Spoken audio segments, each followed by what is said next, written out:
Yo, what's going on, people? Welcome back to the channel. Welcome back to Saeed TV. We are back live for MUFC Unfiltered podcast, and we're going to discuss all the latest Man United talk with the brothers in the building. Ash, Flawless, and Double A. How you lot doing, man? Everyone all good? Oh, bless, man. Oh, bless, man. Big up for having me. Good to see you, man, as always, as well. Yep. Big up to you, man. Yeah, man. Listen, not a great day in Manchester. The weather is absolutely horrendous. I don't know if anyone's been outside today, but boy, that weather. I think I was out this morning and at 11 o'clock. I just got in. You know what them ones where you just like, you smile back and that, and you just get in the house and it starts lashing it down. Bro, it was lashing it down, man. I was like, cool. Say no more, man. So, yeah, man. It's not a great day. Obviously, yesterday wasn't a great result considering the circumstances, but we're going to step-by-step break it down. Smash a like on the video, people. Big up to everyone who's locked in. And, yeah, the title of the video is Ten Hag still learning on the job? Like, is he understanding what the role is now? And, yeah, man, like, Flawless start with you, man, but, like, what do you think? Like, yeah, man, like, is Ten Hag learning the job? Is he adapting? You said me all these bad questions saying, is he learning on the job? No, he's just on the job. There's a difference. Yeah. I've worked many a job before I did this. Did multiple jobs for multiple years. Just because I was there for a year and a half, 2 years or longer doesn't mean I was learning. I was just on the job. I didn't get any better. I wasn't really trying to get any better at most of them, but I just happened to be there. And that's what it is with Ten Hag. Is he learning on the job? No, there's no improvement. He's hit his ceiling, if we can call it a ceiling. I don't even know if it's up like there's. So to answer your question, no, he's not learning on the job.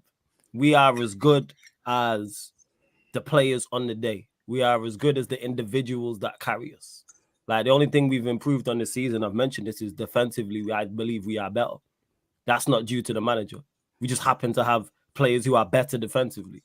De Ligt's better than what we had, and has probably been and I think, in my opinion, has been one of our better players this season. Same with Mazraoui.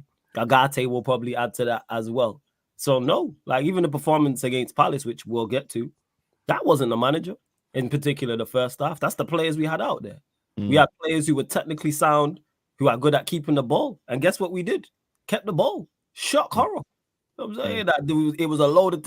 If the vast majority of the players were out there were all very comfortable on the ball, and we kept the ball for the most part. I think, was it like nearly 70% possession in the first half? And I know Palace got into the game a little bit. So yeah, that's it. So no, he's not. That's why I laughed when you asked the question. Even when I seen the title, I was like, all right, this is gonna be good. You know what it is? Yeah, it's like the first, I would say, 60 minutes, maybe 55 minutes. United were great. I can't lie to you, they were good. But then it's like you've got to manage the game, innit? Though you've got to manage I feel like Glasner did the opposite. He was struggling at the start and then managed the game well. United were dominating at the start, then we didn't manage the game well. Do you know what I'm trying to say? Because at the end, bro, Crystal Palace had chances, bro. I hear you. Our subs did hurt us, but what can the manager do? Look at the options you have to change it off the bench. At the end, our front four was Rashford, Garnacho, Bruno, and Højlund. That should never be our front four.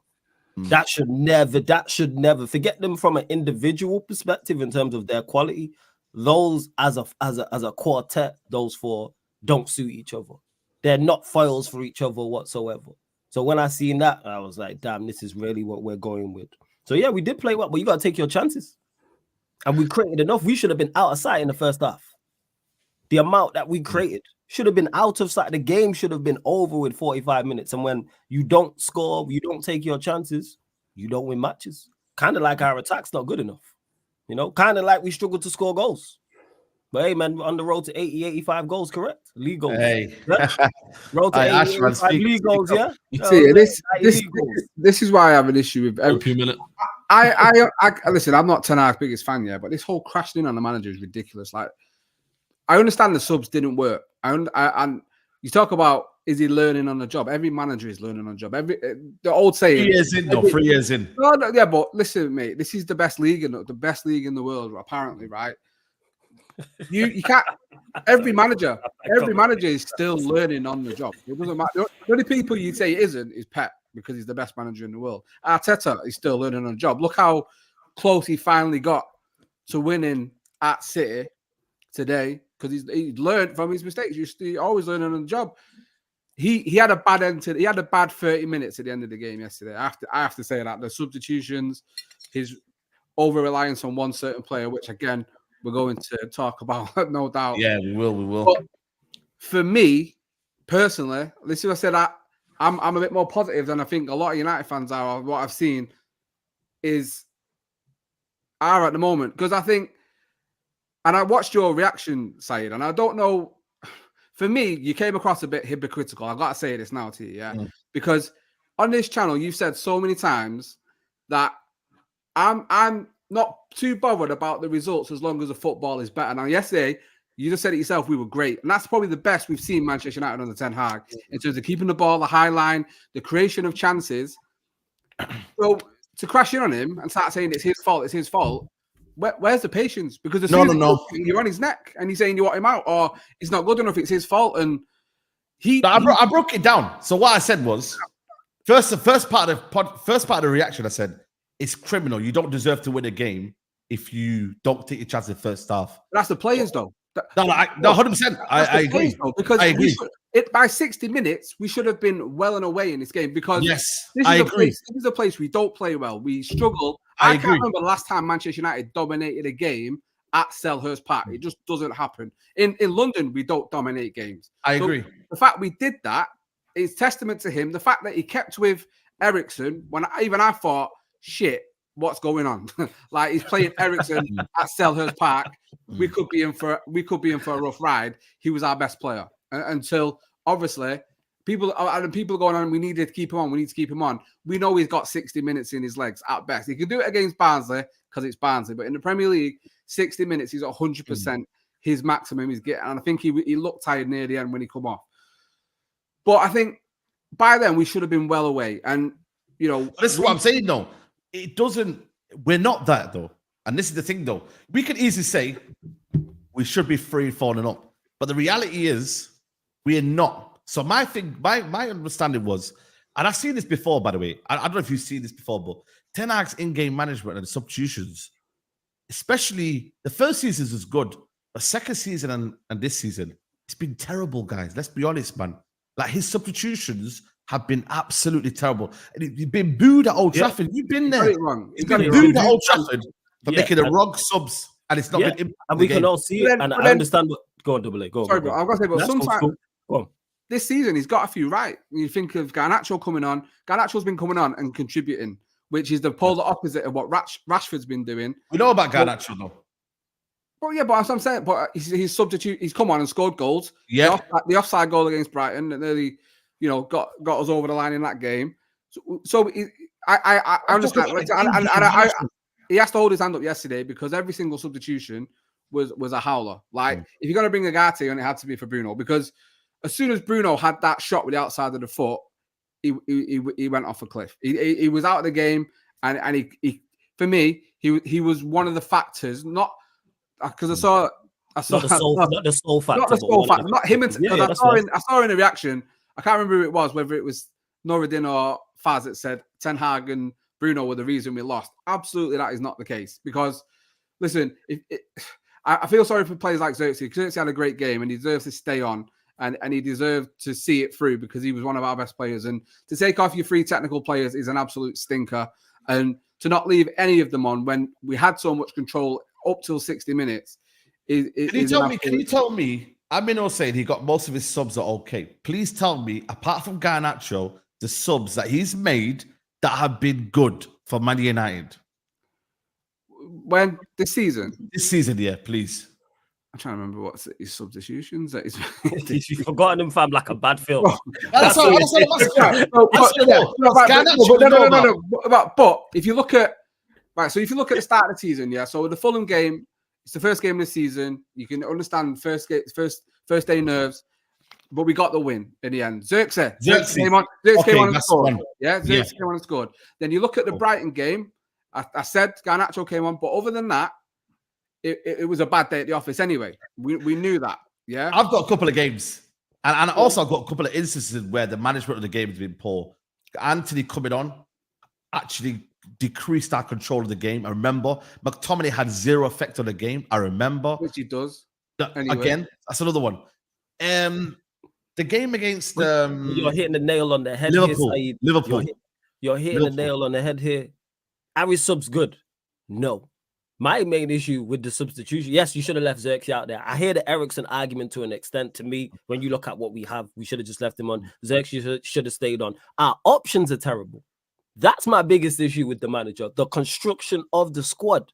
We are chasing a game, and we have brought on Rashford, Højlund.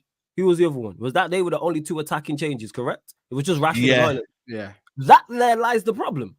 You are bringing on Rasmus Højlund and Marcus Rashford to win you a game. That in there is the issue. These players are not good enough. And that's my biggest criticism of the attacking players we have, they're attacking players we have. So in like any game, they're not good enough. But in a way where you chase, the problem is when you take Zirkzee off and Ahmad off, because what we would expect them to do, or what we're used to as Man United fans, is to have Højlund, Garnacho, Ahmad, Zirkzee, yes. All your attacking players should be on at the same time. Replacing not even like for like, because bringing Zirkzee off for Rashford. That's what he does as well. He does like for like sometimes. But whether it's like for like or we're throwing the kitchen sink at it, these men are not good enough. They're not good enough. But that's all he's been back. Yeah, exactly. That's why I don't criticize him in particular for the Palace game. We should have been out of sight. Not good enough under this manager, not good enough at all, because there's a difference. If you're looking at it in terms of... Do I think Do I think a better manager could get more out of them? Yes. Yeah. But do I think they are also supremely limited? Also, yes. You co-sign these, man. Rashford, He co-sign these, man. Hoyland one I'm not hearing. I think Hoyland's. You don't think Hoyland's limited? He's a player there. I think he's a player. I disagree. That's fair. He'll get another season from me, definitely. How much? He's not even started. Bro, he's not even started this one. He's not even started this one. People are cracking him already.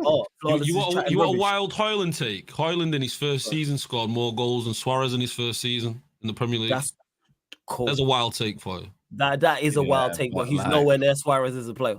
Never. He's nowhere near Suarez. Yeah.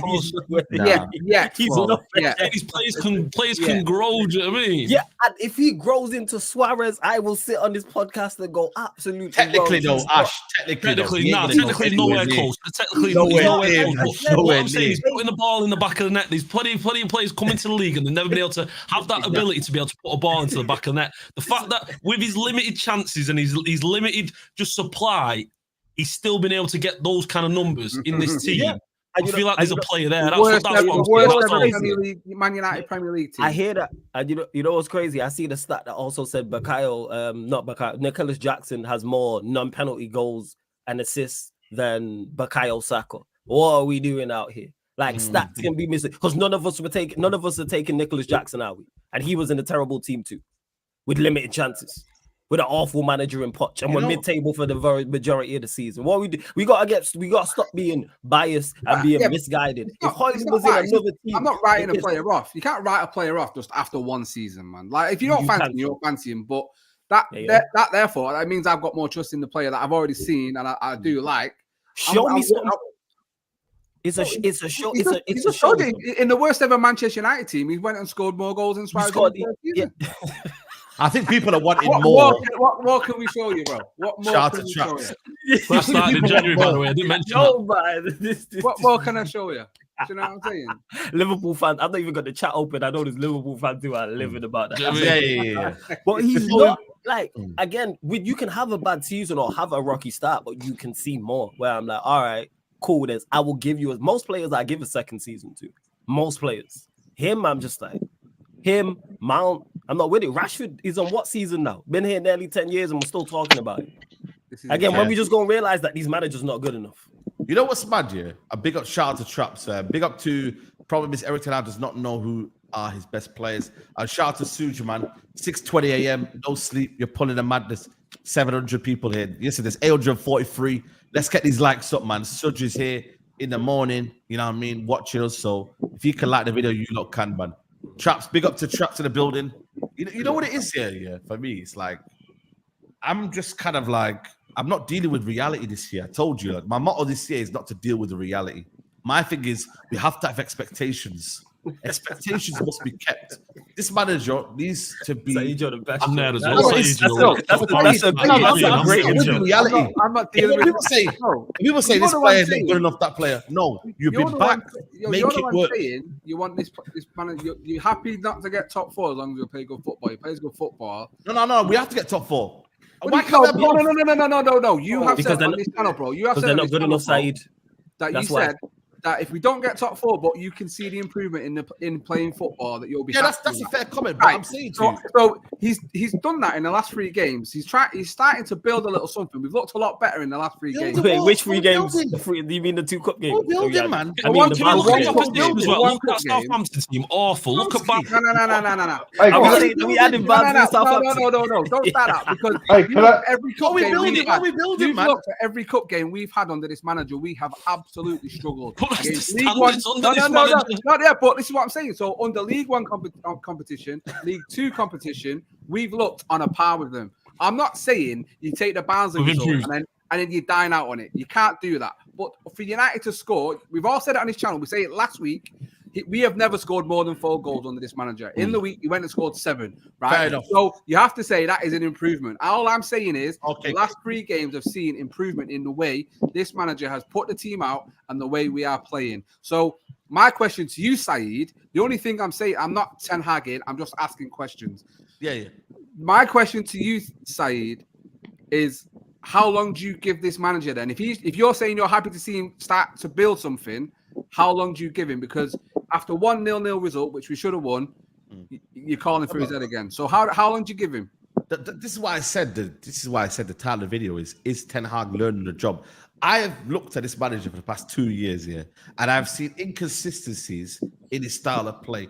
Yeah, cool. Right now, the way we're not conceding as many shots, we haven't conceded many goals this season. There are certain improvements I can see, but for you to say in 3 games, there is a big improvement, or there's an improvement from Man United against the caliber of teams we've played against, by the way, I just think it's too far-fetched. And that's why I said this season, it's like you have to show fans you have learned from your lessons, i.e. in-game management. What's one of the biggest things that Ten Hag has struggled with in his reign? His in-game management has been stinky. And I agree.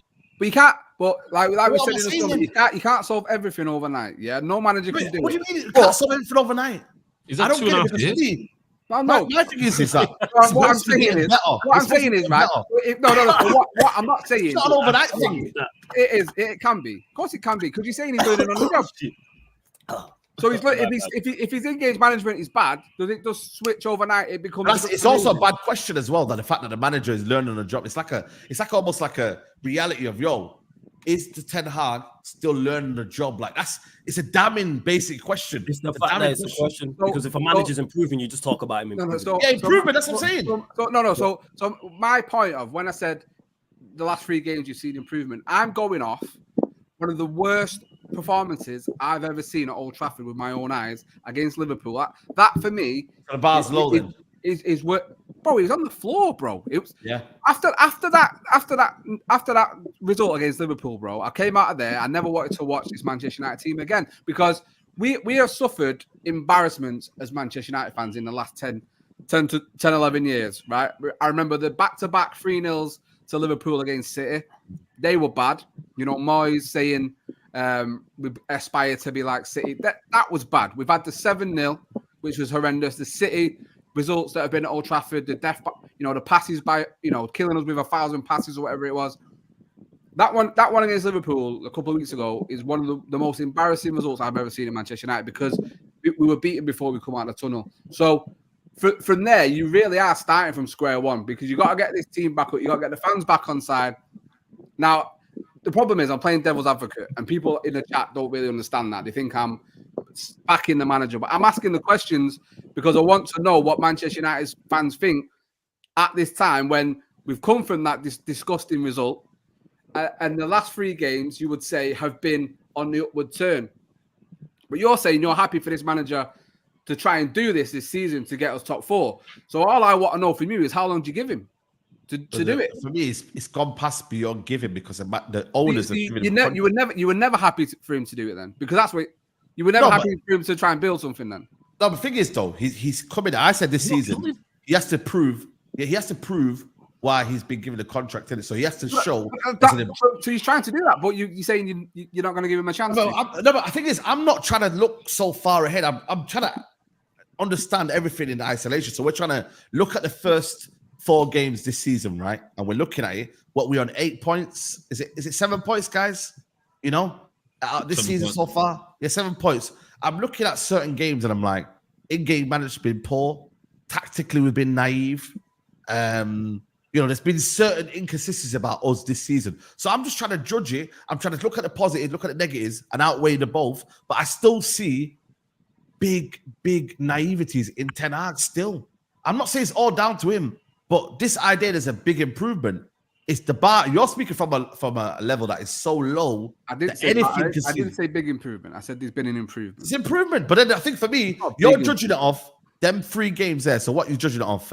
Palace for 60 minutes, Southampton, and Barnsley. Listen, I've just watched this game back. I'm watching it right now. Yeah. Please tell me where this 60 minutes shit came from. Where did the 60 minutes come from? Well, for me. But you saying 60 minutes. You saying we played well for 60 minutes. We played well for maybe 5 minutes. Saeed said it first. Saeed said it first. I said about 55 minutes. Yeah. Bro, are you crazy? Are you listen? Are you? Bro, I've just watched this game. I've just watched it. I beg you, man. Listen, bro, we played well for about 18 minutes, bro. Yeah, No. for Nah, about that's 18 exaggerating. minutes. That's Nah, exaggerating. More than Nah, that. nah, Did you say? nah, You said? nah, Wait, did you say? I Wait, did you am say in that. 18? Did you say 18? 18 minutes. 18 minutes, bro. Yeah, you can. 18 minutes. Yeah, that's crazy. That's crazy. Nah. I'm watching it right now. Right now. Right. Hey, How many? Traps, How many? last time we got into a conversation like this, you know what happened, fam. What do you mean? What do you mean? What do I mean? What happened last time we got into a conversation? The last time we got into conversation about what was about goals. Is that what you're talking about? Yes, fam. Yes. We're talking about goals, yeah, but you know why? Because I had a bit of blind faith. No balls have been kicked now. The United vote kicked in, yeah. But then the first game, reality's kicked back in. I just watched this game. Like Traps, be like, listen, live in the reality. Be like, Crystal Palace were not even that great. They were not even that great, but they had better chances than we had. You know, clear-cut chances. They would come out of that game more angry about them not scoring than we did. That's what I'm watching right now. I'm not annoyed that we didn't win the game. They had two clear-cut chances. Bro, they had three. They had three clear-cut chances so far. Three they've had. Second, and then it's Marley Sarr. Which was the three? The Sarr one, the Eze one. Oh yeah. Remember the ball was cut back. It was straight all nine instead. Yeah. You're right. I forgot about the Eze three. We had multiple too. We had more than. I'm bearing in mind, two of them chances come in the first half. I think we got three. We had more than three. No, bro, it was a myth. It's a myth. It's a myth. It's a myth. It's not a myth. It's a myth, bro. It's not a myth. We had more chances than them. What we talking about here? Listen, man, that's what it is, man. Shout out to Shots, man. Yeah, big up to Fast. Yeah, all right, Fast. Can I just point out, Crystal Palace have not had 1 minute in the lead in front in the game this season. Not 1 minute. The entire season. Not 1 minute. They still not won a game. They still not won a game with 5. They've not been in the lead, flawless. They've not been in front for a minute of the season. That's crazy. But yeah, I thought for the vast majority of the game, we did play well against Palace. You gotta take your chances. Nah, it's a terrible Palace team. It is like the Delit header for 1. Delit headers 1. Garnacho 1-on-1 with the goalkeeper 2. The rebound for Bruno 3. That's 3 off the top of my head. What are we talking about? What are we talking about? Are they not 3 clear-cut chances? Garnacho made Henderson make a good save outside. Like our last shot on target, wasn't it? Yeah, that was even before that. That's 3 there. Bruno from the edge of the area should at least hit the target. That's 4. We had more than ample opportunities to win that game. Okay, then you start Will Hughes one where Will Hughes goes down the line and could have got it through Onana's legs. Do you know what I mean? You can start building up chances for Palace. The fact that it's almost 50-50 between us. There's all come after we should have been well and away in the game. Yeah, we should have been out. The game should have been over by then, though. That's the problem. You say the game should have been over. The game should have been over. Why should the game have been over? Because we should have been clinical. That's our problem. No, so hold on. What chances in the game was the chances that we had to put the game to bed? In the first, we would have been. And the Bruno rebound. That's 3 off the top of my head right there. We would have been 2-0 up there. We had a predicament. So hold on, hold on, Simon. Wait. See the Delit header. What could Delit have done to score that header? Go far post like he did for the one against Southampton. You put it straight. I'm not really looking at that one. I thought it was a good save. It's a free header from the 6-yard box. What are we talking about? Nah, this is crazy, man. Look at his reaction. No, wait. If that was Sarr for them, we'd be sat here talking about what a clear-cut chance for them. It's a free header inside the 6-yard box. Clear-cut chance where it just went over the bar from a corner with a header. Who? Was it Gay? I'll tell you the clear-cut chance for me was. No. Man said that he should have put it the other side of the thingy. Yeah. So basically, you're saying that. So what you're saying is that Delit header was a poor header. Is that what you're saying? Yeah, that's what I'm saying. Yeah, it's a poor header. I don't think so. Nah, forget it, man. Forget it, man. No, it's a flawless. I think it's a good save, you know. Go watch it back. It's a good save. It's a straight. I've just watched it. I've just watched it.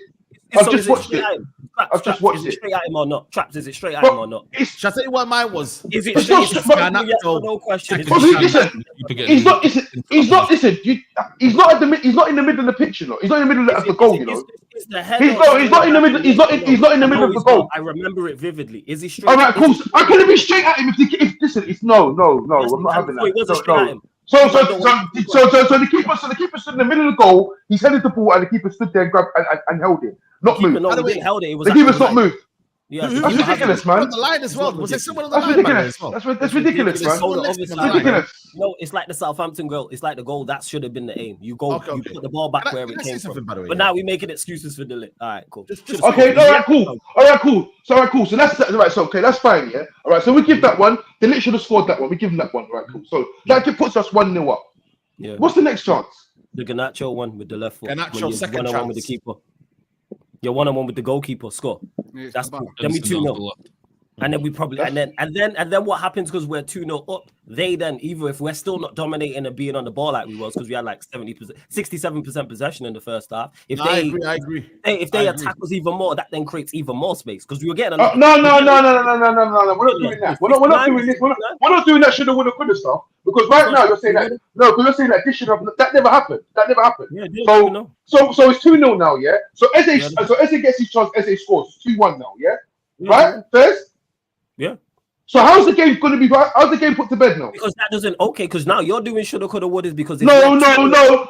If the Lit scores, because the Lit should have done better, yeah. Yes. Garnacho should have done better. Eze should have done better. The score would have been 2-1. Where are we outside? No, not necessarily because it doesn't work like that. Just because we so it works like that for us. Right? Like, come on, man. Come on, man. It doesn't work like that. Let me land because I'll let you talk and let you respond. It doesn't necessarily mean that we're still in the ascendancy. Momentum's a thing in football. If we're 2-0 up, what is the likelihood of happening? Either Palace scoring to get it 2-1 or us scoring a third goal? Because we kept creating chances after chances anyway. Half chances at moments it was tight because our front four really didn't do the business, to be honest. That's the main issue. As much as we created, we should have created more. We were the dominant team in that first half. When you're dominant, we're acting like momentum's not a thing in football. So what's more likely once we go 2 goals up for us to go and get the third because we're in the ascendancy or Palace to equalize? Palace had one. To be honest, I mean, I'm talking about the game. I'm talking about the. Palace had one shot on target in the entire half. What are we doing out here? So what's more likely to happen? What do you mean? What does that mean? We were the dominant. What does that mean? That's what it means. If you're sitting, listen, no. I'm not hearing this. I know you're not hearing. If the Lit should have done better with his chance, If Garnacho should have done better with his chance, then Eze should have done better with his chance. Those are the 3 chances that happened in the first sort of 20 minutes. So we're talking the game would have been 2-1. It wasn't in the first 20 minutes. It wasn't. I just watched it. It was not in the first 20 minutes. I just watched it. It was right at your. I just watched it. Eze's chance was not in the first 20 minutes. Garnacho's chance was like in the 9th minute, you know. Garnacho's first chance was like in the 9th minute. I never said Garnacho's chance. I said Eze's chance. Oh, forget it, man. Eze's chance was not in the first 20 minutes. It was 45. Guys, the main thing is we had chances to be up by several goals. Yeah, that's the main thing. We need to focus on. It should have been dead and buried. We should have been 2-0 up. What Eze does after that, listen, I get it, traps. It could have went 2-1 up, 3-1 up. The main thing's United. No, because we can't have an argument for one side and an argument for the other. I get it. But I'm just saying, United we're in a comfortable lead. Like that's our motto in it. What they done, cool. But we would have been in a comfortable lead and would have been cooking right there at that point. We shut them down defensively. Yeah. They didn't have a shot on target till the 45th minute. What are we doing out here? 100%. We should have been out of sight. Yeah. When momentum's a thing with football, then the crowd gets even quiet. Well, obviously not. There's no momentum. We're talking about momentum's a thing in football. All right, cool. So why are we not winning these games with this momentum that we've got then? Why are we not winning these games? Where's the momentum? Where's the momentum? It's always an excuse for these man. Hold on a second. Listen. It's now gone on to a different game now. Yeah. This is Tottenham. This is Tottenham's game now. Yeah.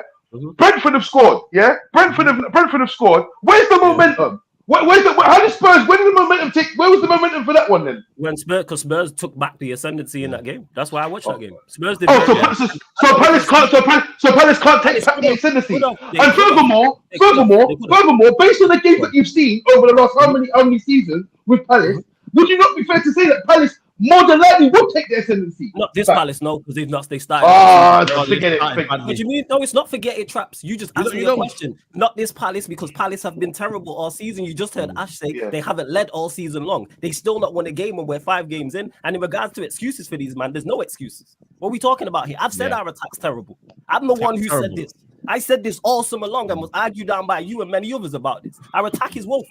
It's no You know what's surprise mad? that our attackers miss chances. What are we doing out here? What are we talking Yeah. about? I don't make no excuses for Even this, the man. Martinez What are we one, doing? if he gets his body across, that's a big chance for him as well. He just doesn't get his body across. He's got a couple of super chats here. Super Arch says, why are we still stationary defense? This playing from behind is killing us. We need a lead.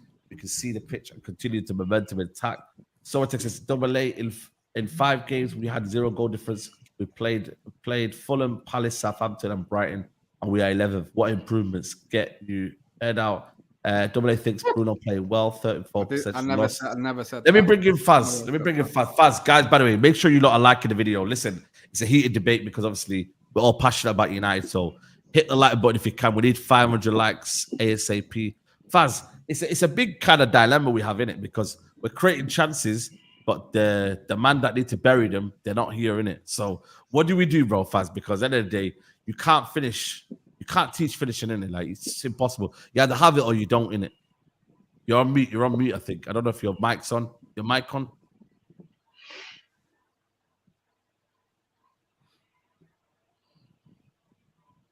No. The mic, the thing is not on. The mic. Yeah, so I don't know. I'll go to you, Ash. Like, where do you, like, it's a bit difficult, in it? Because at the end of the day, we're creating a chance. Can you hear me? Yeah, now you can go on then. Oh, sorry. Yeah. Sorry. Apologies for that. If you sometimes, you make some food and you've not cooked it the best, but then you eat it and it tastes amazing. But then there's some food, you go to restaurants and it looks amazing, and then you taste the food, it's dead. You don't like the food. It's not, you know what I'm saying? So that's what it is, Manchester United football. The food that we're cooking is okay. It's Indomie noodles type of football. You know what I'm saying? It's Indomie noodles, but it's not really satisfying. It's not really quenching your hunger. That's all it is. That is all it is. You have 2 strikers in Manchester United that are not experienced players. They are not experienced strikers. That is that simple. You've got a winger who's not an out-and-out Premier League experienced winger who's starting games. And this is what's going to happen. If you get an experienced winger instead of Garnacho to start that game, I promise you one of those chances goes in. Because it's experience, isn't it? It's just lack of experience. Zirkzee's header, lack of experience. I'm not saying they're bad players, by the way. Not saying they're bad players. And you're going to see this for the rest of the season. I promise you will. We've got good midfielders. We've got a really good experienced back line. The football is going to be good, but then you will not finish your chances. That is all that is going to happen. Because the players who are in the front line, they are not, unless it's like a worldy goal, the odd time it's a worldy goal, amazing finish, or luck is on your side. But when it matters week in, week out, we're not going to be able to finish them, man. The players that finish those chances are the likes of, for example, Jadon, Ivan, Jamie Vardy. Those are the type of players, they've got ice in their veins. They will finish some of those chances that we created. You get what I'm saying? Mm-hmm. And especially yesterday, the reason why all of us are so frustrated is because we desperately wanted a goal. And we've not played in the last 3 years the way that we played yesterday in the first 45, 50 minutes, where we were like, yo, we're actually getting through on goals like a couple of times every 10 minutes. So let's make the most of it. So now you're frustrated that the players haven't finished. I'm actually not upset with Garnacho because the guy is not fully developed. He's a young man. He's very, very young. At his age, no way can you tell me you're below 25, and unless you're one of the best wingers out there or top class wingers, that you can tell me that position is held down for you. I'm sorry. This is Manchester United, bro. You cannot tell me a 20-year-old small picking, bro. He was just he's 19, 20, and he's holding down the left-hand side against Palace away. Nah, bro. All of this, if you're good enough, you're old enough, all of this, forget it. He's not experienced. Why do you think them man went and got Sterling? Because of experience. Plain and simple, experience. Mudryk cannot hold down at Chelsea. Lack of experience. Look at Jadon. He starts for Chelsea because, I'm not a Jadon fanboy, but for the years of football, look at how much experience he's had at the highest level. At Dortmund, at Champions League, at Manchester United, experienced footballers, isn't it? If, minutes in your bank, in the tank, matters a lot. You see how the way Garnacho even receives the ball. Yeah, all he's doing is showing off his thigh muscles, bro. Whenever he can't control the ball, he just pulls up his shots up to his crotch, yeah, and he's showing off his thigh muscles. Wait, what? What? Hey, yo, that's all he does. He's frustrated, bro. Wait, what are you showing? He's frustrated and he's pulling his shirt. He's pulling his shorts. He's having a paddy. He's you know, Alejandro don't know how to receive the ball properly. All right, Do you get what I'm saying? He don't know. Look at how certain other wingers in the Premier League, they receive the ball with their body. He can't.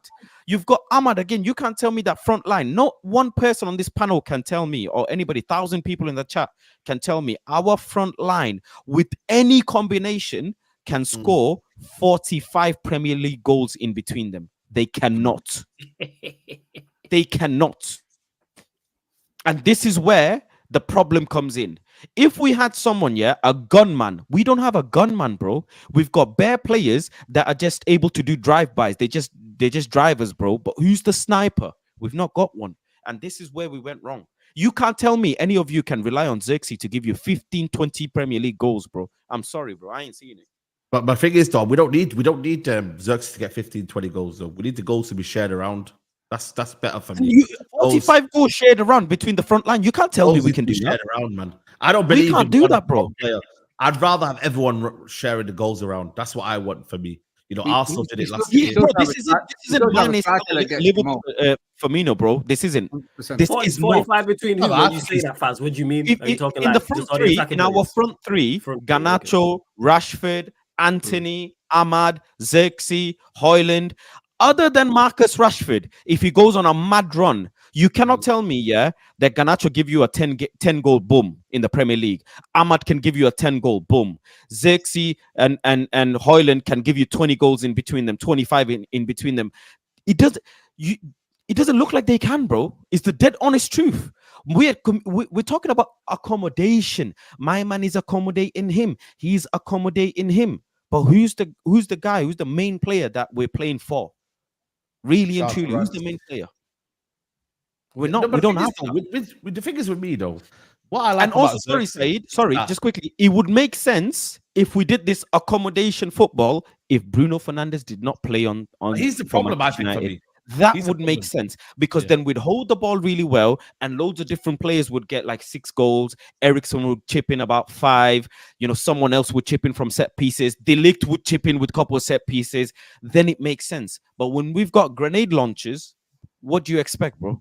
But my thing is, I think Zirkzee is the glue in this team, man. Without Zirkzee playing well, I think this team is going to be hoofball. And we seen it yesterday, guys. I don't know if you've seen it, Ash, but I thought yesterday after he came off, it turned into hoofball.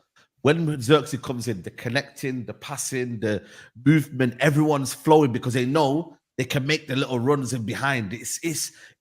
Bro, I'm telling you now, bro, like it looks good and cool. You know, he's not a prolific goal scorer, but you get him in that team. You could have a prolific goal scorer up front, but if everything around him is shit, like there's no guaranteed of goals, people think there's going to be guaranteed goals, but that's not necessarily going to get guaranteed goals. You have Zirkzee in there. It's down to the wingers as well to kind of, chip in with the goals. Ahmad needs to chip in with goals. Garnacho needs to chip in with goals. Rashford, he's in there. He's facilitating. Everyone's got to make the runs. Everyone's got to be clinical for the goal. Bruno Fernandes is meant to be a goal scorer. He's not got a goal this season, has he? Yeah, but not got a goal this season. But Saeed, you can't be expecting goals from Bruno Fernandes, but not expecting goals from Zirkzee. You're taking the piss? No, but I'm not. I'm saying it. I'm saying that I should expect goals from Zirkzee. But what I'm trying to say to you is it's a different sort of number 9. If you look at the start, I don't know if you look what is Zirkzee at the football club, but if you study Zirkzee, you're benefiting more from the actual overall play and the actual goals. And your overall play will get you more goals. But that's down to the system that Ten Hag creates. That's down to the fact that in-game management is good or not. I hear that, but it's expectations versus realism. Like, yes, should we expect a Manchester United number 9, whether you're a false 9 and you're a link-up man or you're out-and-out goal scorer to get X amount? Yes.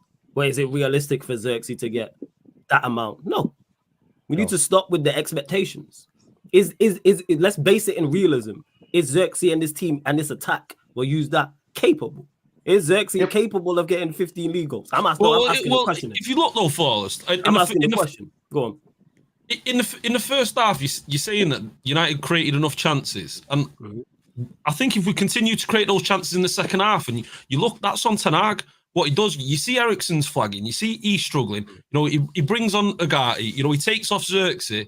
He goes with more direct players with Rashford, and it's just he kind of kills our momentum in the game. He kills our ability to continue to create those chances. He's taken off two technical players for two more direct players, and it's just Zirkzee. I'm not saying Zirkzee is going to get 15, 20 goals, but I think he's capable of getting 10, 15 goals a season, and then it's his ability to then provide around the players near him, like feed Rashford, get him the goals. You look at Weghorst, you look at Rashford, Weghorst. Do you know what I mean? Weghorst being able to feed him and getting him goals during his spell. This similar can be done there with Zirkzee, and you've seen the interlink between them both. And that's you saw in the first half with Garnacho. How many times did he thread Garnacho through? Oh, but also, look at the actual this team over the last 3 years. You haven't been a goal scoring team, guys, man. You know what I mean? Like, and listen, fair play. I made some expectations last season. It hasn't been a goal scoring team. That's not justification. You know what I mean, bro? Like, it's not been a that's goal not scoring justification, though, is it, sir? It's not a justification. No, it's a pattern, though. You're not dealing with a pattern. All of a sudden, you got to think everything should click. Because we haven't addressed that issue. Because here's the two things when it comes to scoring. Because we're talking league goals here. For us to score goals. Yes, because we've had people that can score goals in this team, and we've never done that. Yeah, but if you look in the league, I mean, in the league, who's got 5 strikers in the league? That generally strikers are dead. Do you know what I mean? There is no strikers out there. There is no goal scorers, no bagsmen. They just don't exist in today's football. Havertz is at Arsenal. No, let's not do that. But you have Zirkzee can't get up to Havertz level. What are we talking about, Saeed? Come on. Zirkzee can. The manager, Arteta, has got that team scoring goals for the last. The manager. Yeah, but that's Jesus. That's what it is, though, Ash. That's what it is. That's what I'm saying to you. No, in the league, that's what it is. If you either have, there's 2 ways where you can score a lot of goals. One, you just have great attacking players. Yeah. If you just have fantastic attacking players, you are going to score goals. Now, if you don't have that quality of attacking players, you then implement a system to then create chances. Like we watched Brighton do this. De Zerbi didn't have the best attacking players at Brighton, but the system was so good they created a bucket load. And just law of averages. But if I'm just looking at this now, I'm looking at the top scorers in the Premier League. There's not one United player in there for 1 year. But I'm looking at names, and there's names like Mateta, there's names like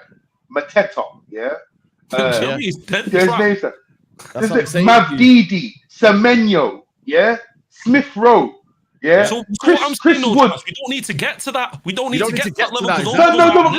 But my argument is this: how can you not expect these men to be scoring 10, 15 goals? No, did you expect Semenyo to get them figures though? No. Hold on a minute. Did you expect Semenyo to get them figures?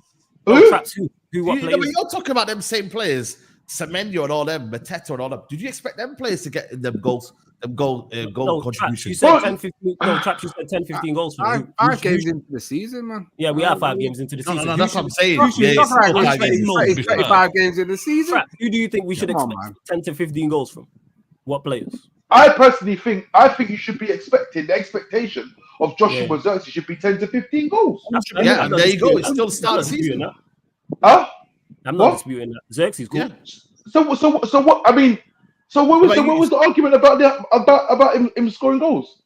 No, we're talking about everyone else. It wasn't just him. It's in Seoul. It's everybody. We're talking the whole. But the reality of this is that if you look at it, like I said to you, the expectation.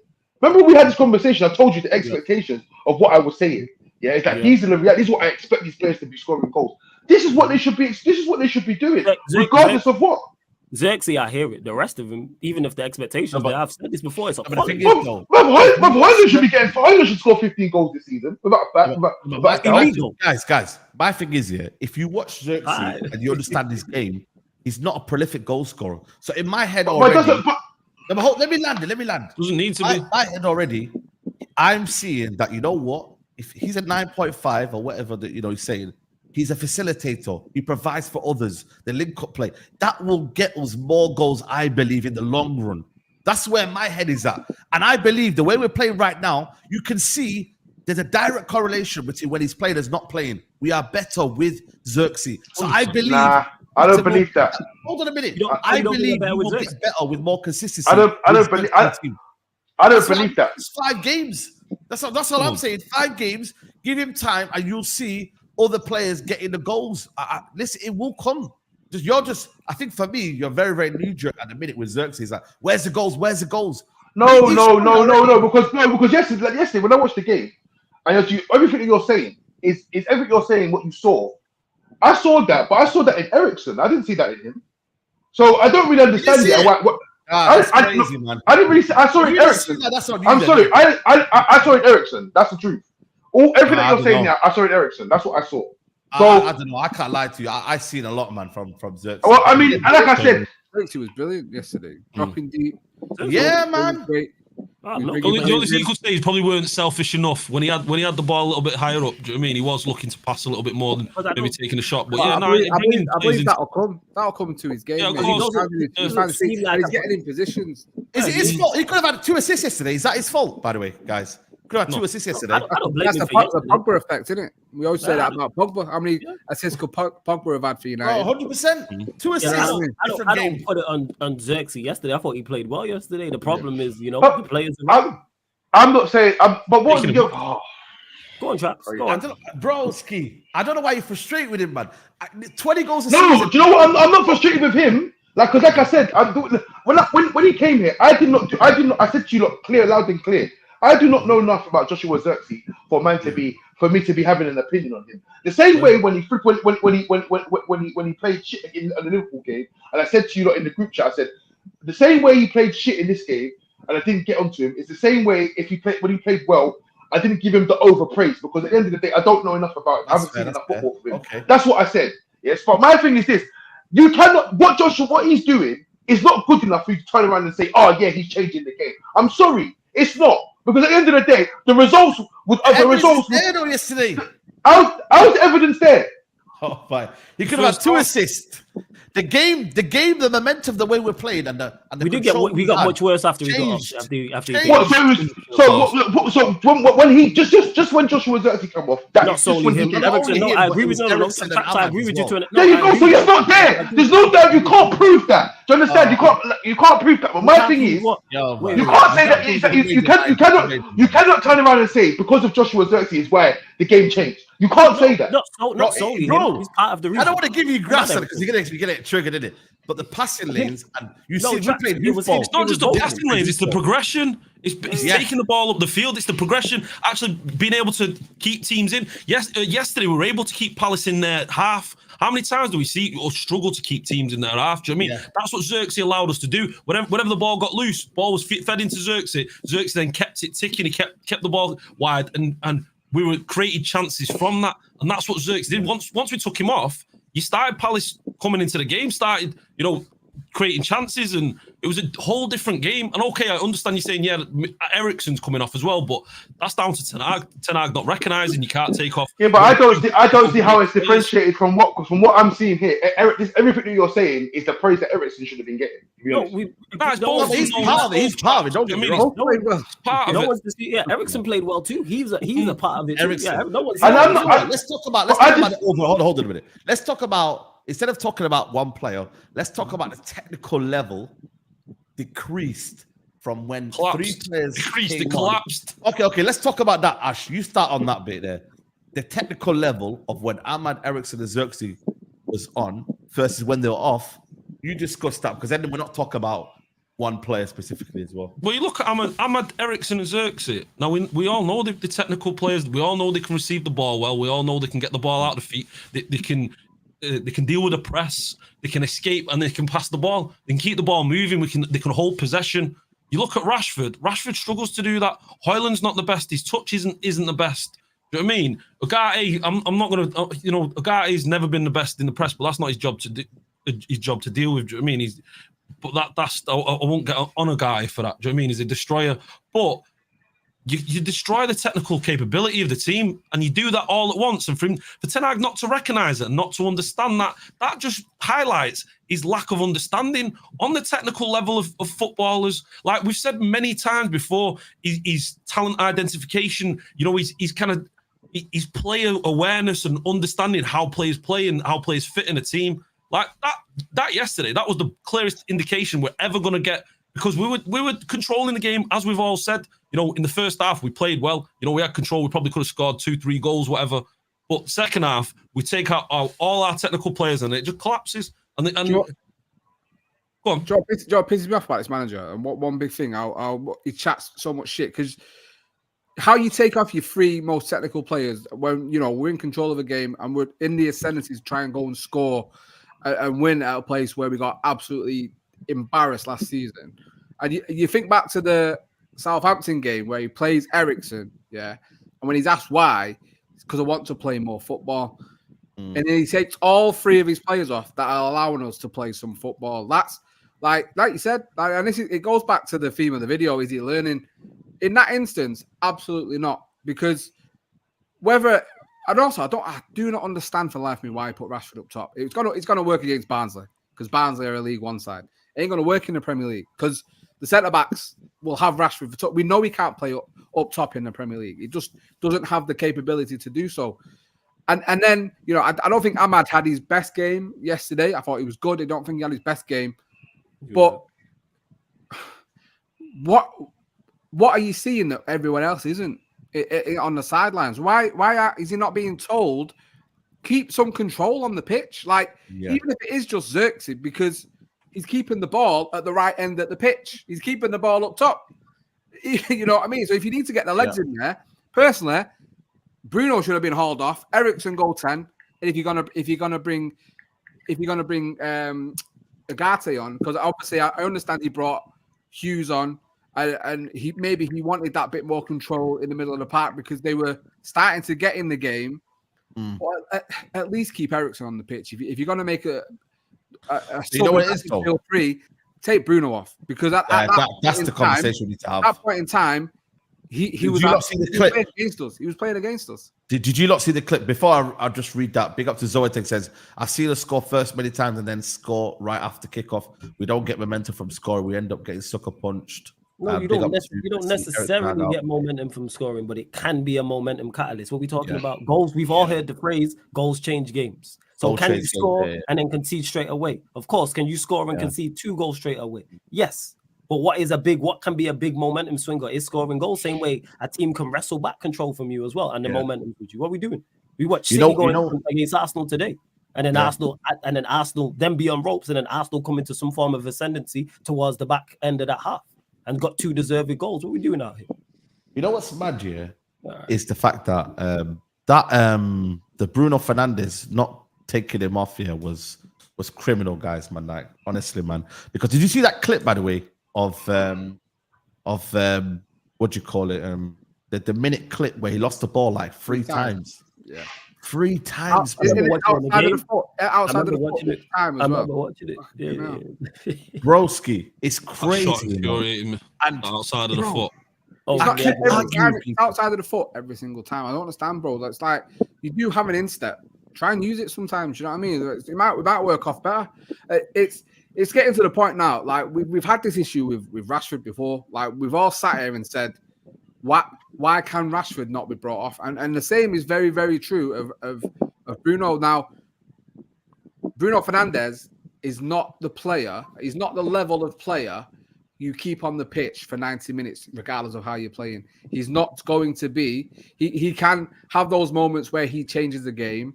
But over the last 18 months, I would say, he's not been that player. So why this manager persists with him, captain or not? Listen, I've seen Liverpool Klopp take off Mo Salah, possibly the best ever right winger the Premier League's ever seen, and Mo Salah kick off because he's not happy with it. Bruno Fernandes is not better than Mo Salah. Bruno Fernandes can come off the pitch and Manchester United can go on a winning game without him. As soon as the manager gets it in his head that is allowed to happen, we will see. We'll see Manchester. There was people calling it after Wednesday that we looked worse when Bruno came on and we were playing Barnsley. People saying we looked worse and we lost not control of that game, but the technical level obviously dropped. If Mason Mount, if Haaland could come on 20 minutes, Mason Mount could have got a run out instead. If Bruno is playing that bad, I for one, there's many things this manager does that he's putting the noose around his own neck. Keeping Bruno Fernandes on when he's playing as badly as he was in that last 30 minutes yesterday, he's kicking the box from under his feet himself for sure. Absolutely. But this is what irritates me though. It's like, I mean, people say what Bruno Fernandes does or what he doesn't do, whatever. Yeah, Bruno Fernandes does Bruno Fernandes stuff, but I've time and time again, yeah, I've explained this about what the manager thinks. Yeah, and the manager thinks that the gamble of Bruno Fernandes pays off more than it doesn't. That's all it is at the end of the day. So but at the same time, if you want to sit down there, you want to back this manager and give him the opportunity. Just know that he thinks that. Just know that's what you're backing. You're backing. So you just know what you're backing. So when you see these things, instead of it counting against him, it's a thing of he needs to change that. He won't change it because he believes in it. He believes in this. So this is what I'm trying to say. So man can say Bruno, because I'm not being funny enough in here. If Bruno Fernandes outside of the boot puts that top bins, yeah, Bruno's a hero. He's a hero. Yeah, Bruno individual brilliance. The game is the Bruno Fernandes. He didn't do it. He didn't do it. No, but that's what I'm saying. But he never done it this time. But there will come a time where Bruno does that and saves the day because he done it before against Did he not do it before against Palace? Was it Palace? There's going to be a time where I can be a millionaire, but I don't know when, innit? So no, but no. There's been time. I swear, wasn't there a time? Johnny Evans with the assist. Was that not Palace again? That was Burnley, wasn't it? That was Burnley. Burnley. There will be a time where there will be a time when Bruno Fernandes does that. The game will be just like that, and Bruno Fernandes does that, and he's a hero. Yes. But that's what I'm trying to say. But that time comes in Eric Ten Hag's time. That comes often enough for Bruno Fernandes to do exactly what he wants. Furthermore, let me give you the armband. Well, bro, if you go and look at his stats, how many goals and assists he's got, bro, it does. It does. At the end of the day, you're talking about stat pad, this, that, and the other. But the reality of it is, in the manager's, by the way, in terms of goals and assists here, like I don't. He's only got like the first. One out of three. His goal record is vastly overrated for Manchester United. Vastly overrated, but the assists as well. He only got 7 assists last season, didn't he, or something like that? Yeah, something like that. Bro, the manager believes it. Assists last season. This is not my belief. But chaps, no, you are right in regards to the manager believing in him, and that's why I don't criticize Bruno heavily. This is why I say repeatedly, Bruno just Bruno'd. When he gave the ball away 3 times in quick succession, I even seen the clip back. I remember watching it on my watch along live and me and my panelists laughing about it and just going, Bruno. That's what he does. And the manager has backed this. This is why I don't criticize Bruno heavily. This is why I don't criticize that the manager lets it be known. He co-signed him getting a new deal and he co-signed giving him the captaincy. This is his guy. So anyone who's backing Ten Hag, to your point, Traps, knows what they're getting. Surprisingly, he did come off, I believe it was the Brighton game we took him off, which was a very, very big shot. I couldn't believe my eyes when I seen that. But we know he's going to play more often than not. But does he play well enough to co-sign that? No. He's a detriment to the team. He shouldn't be starting week in, week out, to me. But hey, it's on the manager. The manager going to live by Bruno and die by Bruno. He's proven that. That's his lieutenant. Yep. No, but this thing for me is like, yeah, cool. I'm with you on Bruno Fernandes, like, volume and chances, etc. But bro, like, I'm not saying it's right, No, but I'm not saying it's right. But I'm just saying to the people that say, have that ideology, bro, Bruno might make a chance and all that. But Bruno also can be a detriment. I showed yesterday. It was like, bro, there was chances where he was giving the ball away and they could have went on a break. Look at the one against Luton. Remember Luton Town when he had a shot and they broke on us and nearly scored. Bro, yeah, they nearly scored. The problem with Bruno is he plays the game like we're always in the last minute for a chance to score a winner. In minute one, he's playing like it's 97th minute. United need a goal to win. That's how he plays the game. It's always hot potato. He can't, you always told. Sometimes you told as a kid, just get rid of it. If you're playing the team that's better, you get rid of it. That's how he's carried his professional career on. Just get rid of it. Just get rid of it. Don't do that for Portugal, though. That's the coaching at United. That's Ten Hag just giving him free reign, allowing him to do what he wants. That's what I'm trying to. Listen, he's not giving free reign. No. Here's the joke of it. Yeah, we are not going to sit on there and say Bruno Fernandes is a bad player. Yeah, he's not a bad player. Bro. He does bad things. No, but we haven't said that. Let me tell you. Because Ash just said he doesn't do this for Portugal. Why? Because he's told what to do. He's told what to do. Thank you. And that is why I said Bruno Fernandes when you look at Man United, there's two players that get free reign at Man United. It's Marcus Rashford and it's Bruno Fernandes because they're allowed to do what they want to do. And there's Onana. no accountability. And Onana as well. I gotta say that. Well, Onana, okay, cool.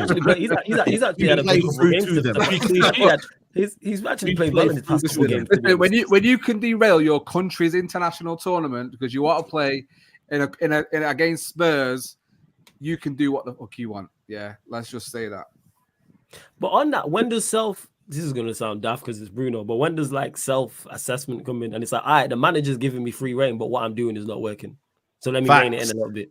Where's that? Like, is there just he's no got belief. He's got that belief in himself. And he's one of them. Because you know what he's done it so many. Yeah, you're right. He has a rational confidence. Yeah, you're right. You're right. But because he's done it so many times. It's like Ronaldo. It's like when is Ronaldo going to stop taking free kicks? When's he going to do it? He's never going to stop. He's never going to stop. But the thing is, tell you what the difference is. Ronaldo's got that pedigree. He's got that credit in the bank, bro.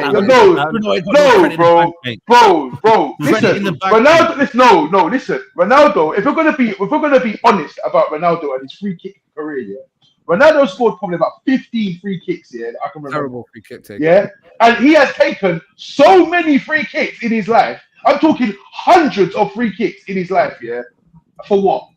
For 15. Because but it's a year 11 playing with year 7s. He can do what the fuck he wants. But you know what's crazy? Yeah, exactly. Outside of like set piece specialists, because I just googled this, that's most free kick takers. Roberto Carlos has a horrendous percentage. Yeah, but Roberto Carlos was a taker of a great free kick, not a great free kick taker. That's the problem. Exactly. I'm just looking here. It's he scored 49 direct free kicks in his career. Ronaldo. Roberto Carlos. Yeah, that's yeah. Roberto I was Carlos. gonna say Ronaldo. No, Roberto Carlos, who is deemed as a great free kick taker when in essence, defender model as well. You know, a defender loosely. You know what I'm saying? But listen. The thing is, yeah, the thing is with Roberto Carlos, he had the shot power, yeah. He's slapping it at the goalkeeper. Like, do you know what I mean? Something's gonna happen. Someone's gonna get knocked out. The ball. Something's gonna happen. Yeah. But with this guy, yeah, it's like. With Bruno, he has that confidence because how many times you've seen Bruno with a mad assist here and there, and it's like, you know what, I can do this, outside of the boot. That's my thing now. That's my thing now. I can do that. Yeah, when I'm ready, you know what? Hey, Rashford, outside of the boot, go, run free, my boy. There's only one person that can do that, and that's loud, by the way, man. Quaresma's the only one, the outside of the foot. Yeah, that's what I'm trying to say. Look, at the end of the day, the prime example of it is this year. We've seen Anthony. Anthony is a known fidget spinner. He can get that ball and spin it around as many times as you want. He tried that shit on the pitch and he got hooked. So if Bruno's doing what he's doing, the manager likes it. He likes what he's doing. It's not going to change. It's not going to change. But you know what's the good thing about it is that people are getting fed up of this situation with Bruno. I believe if you said to Bruno, like, listen, yeah, Bruno, I'm putting you in the thingy. Do not do this. Do not do that. Do not do that. If you do any of this, I'm hooking you. Bruno will do what he's told. I'm telling you that now. He will do because he goes away on international duty and he does as he's told. Yeah. So you know what's mad? Yeah, I think with Bruno Fernandes, like I said to you, man, I think for me, it's one of them where the manager ain't gonna drop him. I don't think so. For me, there's no chance of Bruno Fernandes getting dropped. He's a captain now. I think it's just about suffering, man. You know what I mean? And just telling. But you know what it is though? It's about also letting people understand that what we're saying is not rubbish. Yesterday on social media, everyone's like, "Yo, what happened to Bruno Fernandes?" I was like, "Bro, this has always been Bruno Fernandes." I don't know what people are like. Looking. Yeah, you see what I mean, guys? Like, it's like, this has always been Bruno Fernandes. He's hit it with GA and goals in it, and that's what it is with him. The problem with Bruno is there's no one to actually put his position in under threat. There's there is, but who? There is. Listen, if any other manager came along, Bruno gets dropped out of 10. Traps. What I'm saying is, right this second, like we see with Ahmad. Ahmad's got in a position now where the manager has to play him because he's our best winger. He's like Zirkzee's playing now. I expect he has to get a goal soon because I think he's got that Ahmad effect where if he doesn't score, Holland's gonna come in his place. The thing is with Bruno, Mount is crap. There's no other person that can play that advanced role in this team, so he's always going to play unless someone can come in. But he should have Zirkzee done could be it. a If you want to do it I yesterday, personally think, yeah, from what I've seen, I think Eriksen can play it. I think Eriksen can still do it. Eriksen can play as a I think he team. will. But the fact that he's never played in there and he brought No, him but in, that's yes, stop, you're right. And you know what? That's what I'm trying to say. So these actions count against him. This is what I'm trying to tell you. So you have to leave him. Like what you're seeing, rather than saying, "Oh yeah, but this is good or that's good." Bro, this is what he wants. So let him have. It's like it's like you know when your parents tell you something, don't do something, and you keep doing it. But if you're not getting no sympathy when shit is the fan, you're not getting no sympathy. For me, like see Ten Hag for me right now, yeah. Like it's like we're a family, we're a Man United family, yeah. And you see him, yeah. He's got a lot of say in the family, yeah. But he's like a dickhead cousin, like you know, no one likes him. He's the cousin you don't. He's the cousin you don't. Yeah, he's that guy. But you know what I'm saying? He's just what you know what I mean. But for me personally, I just think to myself, look, yeah. There's no point. I look, even earlier, I'm watching this game. I'm thinking, what are you man seeing that I'm not? Because I must be retarded or autistic or something that I'm not seeing. Yeah, so it gets me frustrated because, bro, I'm waiting to see why is everyone not turned on this manager yet? Because what you're seeing is crap. That's crap. What you're seeing there. Traps. You know why people hadn't turned on the manager? Because two things. One, we won an FA Cup at the back end of last season, and the preseason hopium as well. Everyone forgot how bad we was because we hadn't played. It's worse than that, you know, Flaws. I think United fans are like cultist. Do you know what I mean? They have this idea of a leader who tells them and gaslights them. Do you know what I mean? Makes them believe in this idea that somehow he's going to be a savior when really they're all going to end up dead on some kind of camp. Do you know what I mean? And we're just left here with a club rotting, and that's essentially where we're at with him because. I mean, you look at the forward line. You keep saying it Flaws time and time again. We've not got the quality up there. He's had 600 million to spend, and he's not addressed any kind of quality in the final third. Okay, yeah, you can say bringing in Højlund, he's a decent, maybe 15 goal a season striker, whatever. Maybe with a decent coach, he gets himself to 20. Zirkzee, I mean, we all know he's never been close to 15 goals in a season. We don't know what he's capable of. The fact that we've just not addressed the attacking line is madness. It's just madness. Still, how much are we going to have to spend to fix that? Oh yeah, there's a lot that's needed because what's even a more damning indictment of it as well is where we need a goal at Crystal Palace and he leaves his £90 million winger on the bench. Well, I was about to say the fact we've not even mentioned winger once. But Faz wants to play left wing, though, innit? Faz said left wing. Anthony. That's what I'm saying as well. Yeah, that's better. You see, I'm watching Saeed. Yeah, Saeed's getting mad. Yeah, he's getting mad. He's getting real mad about the substitutions and that. And I'm thinking, hang on a second. Yeah. Look, you're bringing on a £70 million striker. Yeah, a guy that's bagged that 30+ goals for this man in the season. Yeah, and who's the other substitution? It was Agate. Agate, yeah, bro. Man, are getting mad over these substitutions. These are luxury man. Wrong substitutions. These are luxury man, bro. This is what I'm trying to say. We need to bring Agate on, though. I think Agate was the wrong sub. We need to bring on Casemiro. So, all right, Traps. So would you have Traps? So you're saying we didn't need to bring those players on? Would you have left it the same? I'm saying, listen, I'll be honest with you. I'm not trying to see Eriksen have another heart attack on the pitch. You can't give him on for 90 minutes, bro. That's a joke thing. Having Eriksen on for 90 minutes is a joke thing. We're controlling the game. He wasn't that high. No, but you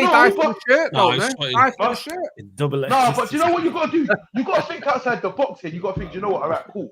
Bring them both on. Bring them both on. Move it around or something. Yeah. Joshua Zirkzee for me doesn't have to come off. All right, cool. You not say that he does this link up technical. Could have went 4-4-2. 4-4-2. Don't take him off. Okay, so 4-4-2. Who's the midfield for? Sorry, who would be the midfield? You could have easily said, you know what, we're gonna play Kobe and Ogate in midfield. So they're the two. You got Rashford on the left. Yeah. Put Garnacho on the right. Yeah. Zirkzee just behind Højlund. So you got Højlund up front, Zirkzee just behind, and you could have went with that. And I hear what you're saying. And all of these things, all of the conversations we are having, all of the possible solutions, you know what they all are? It's terrible. You know what I'm saying? You can be That's not terrible, though. No. Don't do that. All better than what's targeted. All better than that's what the Ten thing Hag is, did, though. all better than Ten Hag did. Not disputing that, Ash. I'm just saying with Saeed's idea, I understand what he's saying. But the fact that that is arguably our best option is a No, problem. but for the moment of the game, though, for the moment You can of the be a game, great cook, but if you don't, we if could you have got went no 4-4-2. ingredients, what are you gonna do?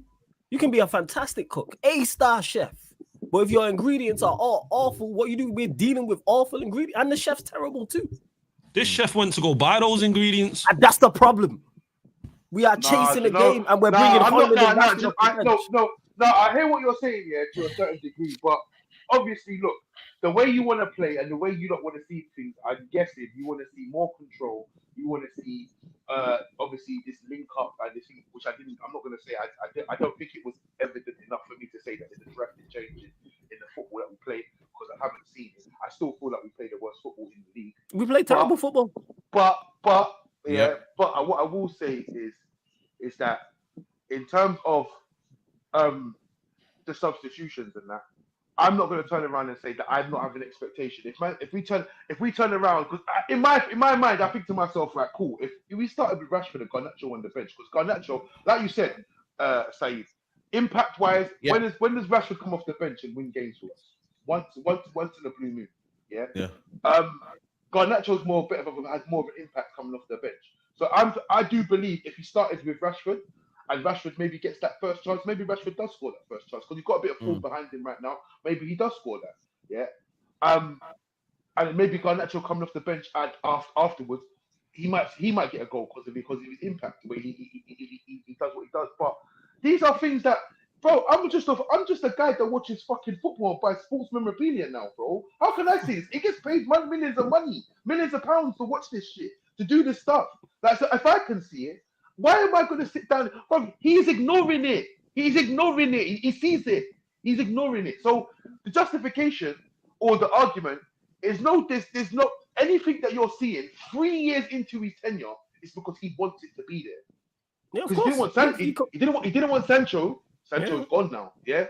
He wanted McTominay. McTominay gone now. Yeah. So whatever he's seeing right now, yeah, is basically what is what he. Yeah, he's co-signed all of this, and the way he wants to play, like he said it in the interview. We're the second best team in the country, right?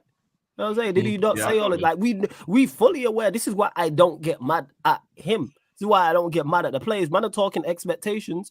When I'm seeing Rashford and Højlund, I'm like, a little bit of hopium supporting the game. Like, maybe Højlund nicks a winner and shuts everybody up. But do I have any genuine belief? No, I don't believe in these men. No, I don't have no belief. Zero. Nah, do you know what? Yeah. Zero. Why do we have belief in him? Why? Because we love the club.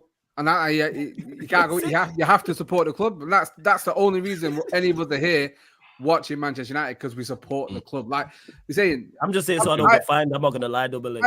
That's where I'm at. I'm here so I don't get fined. That's where I'm at. I absolutely agree. Legit. Listen, I come in here saying I'm a bit more positive because my expectations for this manager are on the floor. My standards, like I said at the start of the season, remain high.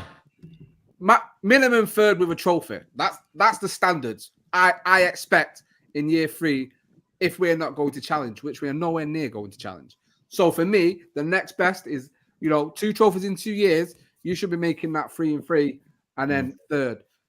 I expect us to be nowhere near that, and I off those games. All I'm seeing after the Liverpool game, like I've said to you before, one of the worst ever games I've ever watched Manchester United play. And I've seen us play some shit over the years. But I try to be positive, and I look at them 3 games, and I've enjoyed watching Manchester United, but it's been a lot better. So for now, do you believe the trajectory is going to get better? Do you believe United now will just get... Under this manager? No, it'll always be like this. We've got Spurs and Villa next, by the way. Always in the league, Spurs and Villa. Do you know what? I asked a question. I think we beat Spurs. I asked a question. I asked a question in the group chat. Yeah, so we've got Spurs, we've got 20, we've got Villa, we've got Porto, Fenerbahce. How many of them games can you say with chess that you name the games again? Traps. Say Traps. Sorry, name the games again, please. What were the games? Don't laugh. Don't laugh. Are you laughing? Don't laugh, man. Spurs, I think we beat Spurs. Don't do that. So we've got 20. Yeah, but we can lose against them. Spurs can beat us at Old Trafford. Spurs. That can happen. But And who no, else? listen, I know, but no, it's I don't see that. 20 Go on. Spurs, Porto, Villa, Fenerbahce.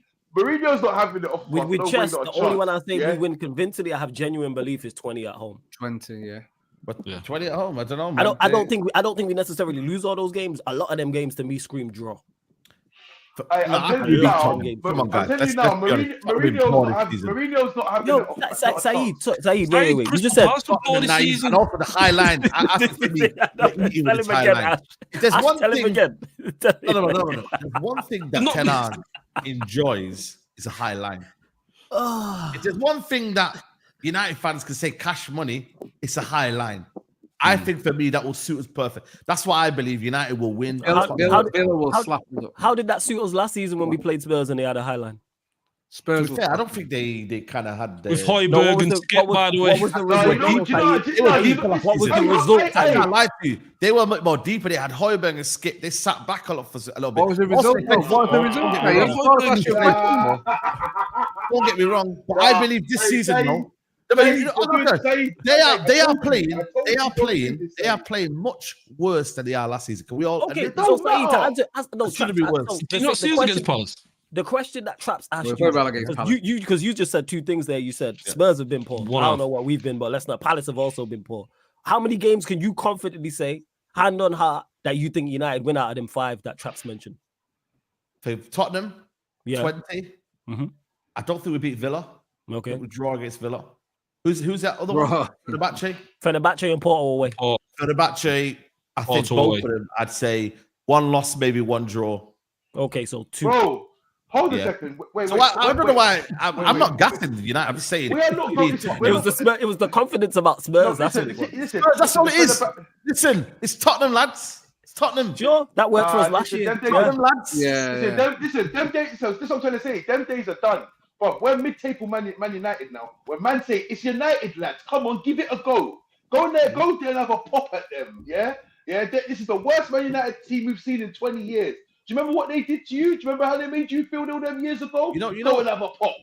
Yeah. You know what's bad, yeah. You lot. So you lot are. So what are you guys saying? Draw for Tottenham, or you saying loss for Tottenham? It's got draw. I'm saying with chess. Yeah. I don't know enough about 20. All I know is they won 5-0 today. So I don't know. Yeah. Spurs draw. I don't know. Fenerbahce, Mourinho's not having it. Yeah. Is that who manages? It's Fenerbahce. Yeah, it's right? Fenerbahce. Yeah, you're right.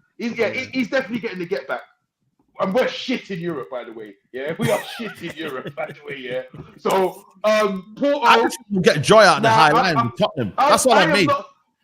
I made a sensible argument saying United will get joy at a high line against Tottenham, and that's We're what not disputing that. You saw us against Fulham. You saw us against Liverpool. Do you know what I mean? Nah, so the thing is to this United team is we could very well win this game. We could beat Tottenham 2-0. Very easily we could do that. Yeah, we could. But also stink out the gaff, score early on, and then get bullied in the second half and it's a 1-1 draw like it was last season. Or we could hold 6-1 against Spurs at Old Trafford like we have before. That's all very possible under this manager. Any 3 of those results could happen. And that's, listen, you with this Manchester United team, it all very well depends on how that first 5 to 10 minutes go. That's when you know also what the team Manchester as well, United the are going to team. play. Bro, this team could get this team could easily get walloped by Dominic Solanke, blood. Easily, bro. Yeah. Well, it did last season. Yeah, ball. That's what I'm trying to say. Don't go on like this. Spurs this season. Forget United for a second just now. Yeah, Spurs this season have been mid, guys. Man, I've been watching them. So have United. Well, we did. United. So it's mid versus How can you say Spurs have been mid, yeah, when their record in the Premier League is the same as us? Exactly same. Man them. Guys, this is what it is here, man. relax. You think Fulham as well? This is what it's like dealing with Man United fans, you know, because Man United fans, like they have the United 2008 goggles. Yeah, battle of the mid. You cannot have chat on Spurs, bro. We are just as shit as them, bro. If not worse. We are, yo. Like, We are, yo. That's the Bro, crazy. are you? Bro, let me tell you this now. Let me just tell you this now, Saeed. Yeah, you see that game against Brentford that they just played? We don't win that game, you know. We don't beat Brentford the way they beat Brentford. I hope you know that. Sorry? I hope you know that. Sorry? I hope you know that. You don't think we beat Brentford at home? What? You don't think we beat Brentford at home? Bro, the last time we played, the man who went out, the man who went out every game to save the day. You don't believe we can beat Brentford at home? We must allow the season, man. Bro, Hey, see the last... Saeed, wait. Go on. The last game we played at home. The last game, listen, do you recall the last game we played at home against Brentford? Do you think we can beat Saeed literally said we might as well write off the season. What did I tell you? You might as well write the season, man. We're talking about. What did I tell you? Listen. What did I tell you on the platform before the season kicked off? What did I say? I said I'm writing off the season already. Did I not say that on here? That I'm done. It's crazy. Call back, but Saeed really isn't living in reality, is he? He's not dealing with the reality. Man, you must. Listen, bro. The last game we played. Said it earlier. You must. No, but you must. Third, bro. The last game we played against Brentford. Yeah, Scott McTominay. Remember that? Here we go. That's where you wanted to get to, innit? No, hold on. There we go. That's it. No, hold on. So you take him out. No, wait. So you take Scott McTominay out the equation. What makes you think that we could go and beat Brentford like that? Basically, we don't win that game because Scott McTominay, and you know that's the way we. No, we just don't win that game in general, bro. So you know what? Brentford played well in the game. They did. They played well in the game. They play well in the game. Like flawless. Yeah. That's why for me, I don't know why you look. Do you have a classic question, by the way? I hate when United online, are starting to do all of this 5-7 games. Like, bro, can you just do one game at a time, guys? Can we just focus on one game? You just want to know how shit we are just for over a game period, not over a 5 game. Yeah, just get over one game, man. I don't know why we're going 5-7 games. Like, I've seen these random Twitter accounts online.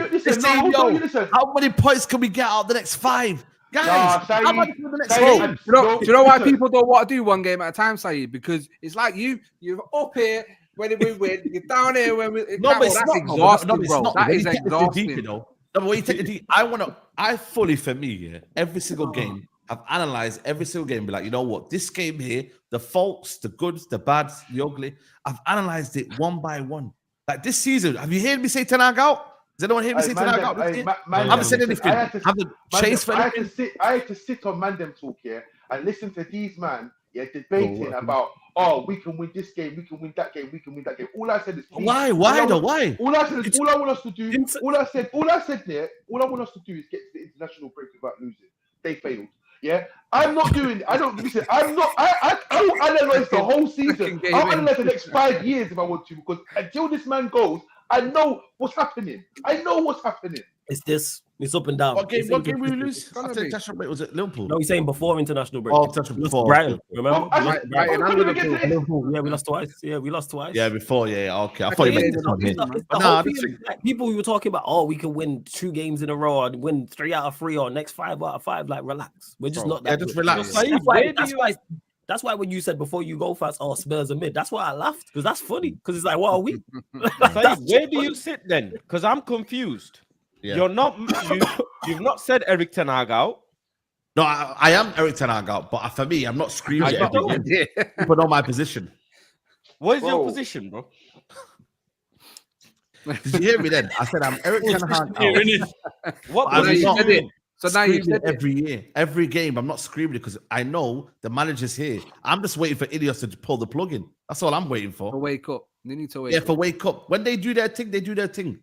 I'm just, again, like I said to you, I'm just one game at a time, and we see if there's gradual improvements. Because what happens is that Marcel told me after 10 games, innit? But I feel like for me, we need to analyze every game, what we did right, what we did wrong, and just judge it like that. Because we're in our third season.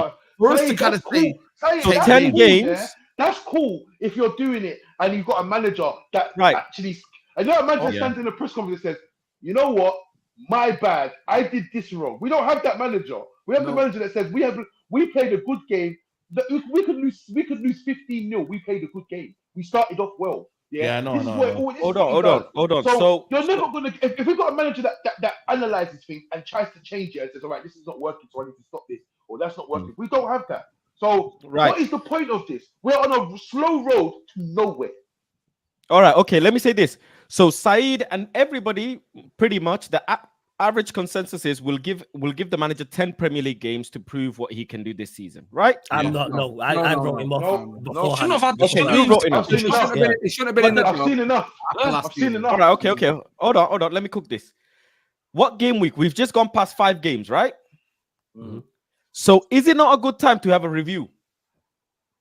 10 games with 5 games. What's our next 5 Premier League games? All right, 1 second. I'll tell you now. 1 second. We've got Spurs Villa next. I'll tell you now. Spurs, Give me a Villa. second. So our next. What do you want our to next review? What do you five- want to wait. review? What do you want to review? Review, innit? Review. me a PIP. second. Performance improvement plan. Let's review the 5 games. Marcel Okay, said so 10 Premier League games. We've gone past 5.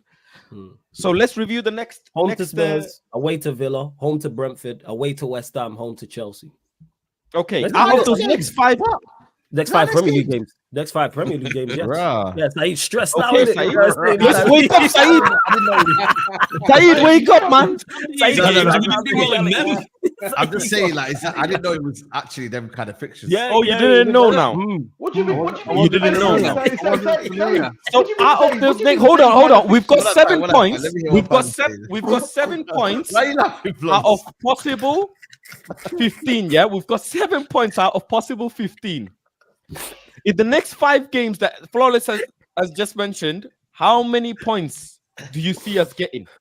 Saeed can't pick a win. Hey? Well, like I said to you, one game at a time, please. Don't make me headache, bro. Like, honestly, you know why man. I'm laughing when I I don't don't need a headache. live? Because we just seen Saeed hit back to reality. You just got dragged back. No. down and hit I reality. just, you know, for me, it's one game at a time, man. I'll be real with you guys. My full focus, you know, when the players say, you know, like they do this kind of typical, like, you know, media trained answers here. They say, So what are you know, saying? You're media trained as well now? You ain't No, I'm media just saying, I'm trying to trained. focus You on ain't media 20. That's what I'm doing. But I'll answer your question. Tell fam. me I'll answer your question. I would say out of them 5 games, we get 7 points again. I think I could see 2 wins and a So then out of possible 30 points, Exactly, getting man. I'm trying to 14. relax. I'd say No, you know, do you know what's mad? Yeah, about this. Yeah, this bro. This whole That's edition it. thing. Yeah, bro. You see, for the sake of them 7 points, bro, we may as well get none of get this manager gone, bro. That's what we need. Like we're getting, like, bro. It's like man's getting just enough morphine to survive, just enough to keep him alive. Yeah, he's getting just enough, just enough painkillers, just enough medicine, just to keep him alive with a life support. No, bro, shut it down. Get no point. Like, bro, you can't because 7 points. Like, there has to be some kind of like. Absolutely, the like crazy a part is basis. we're capable. We're capable of getting 0 points from that next 5. No game misunderstood. and we're Yo, capable of winning them all.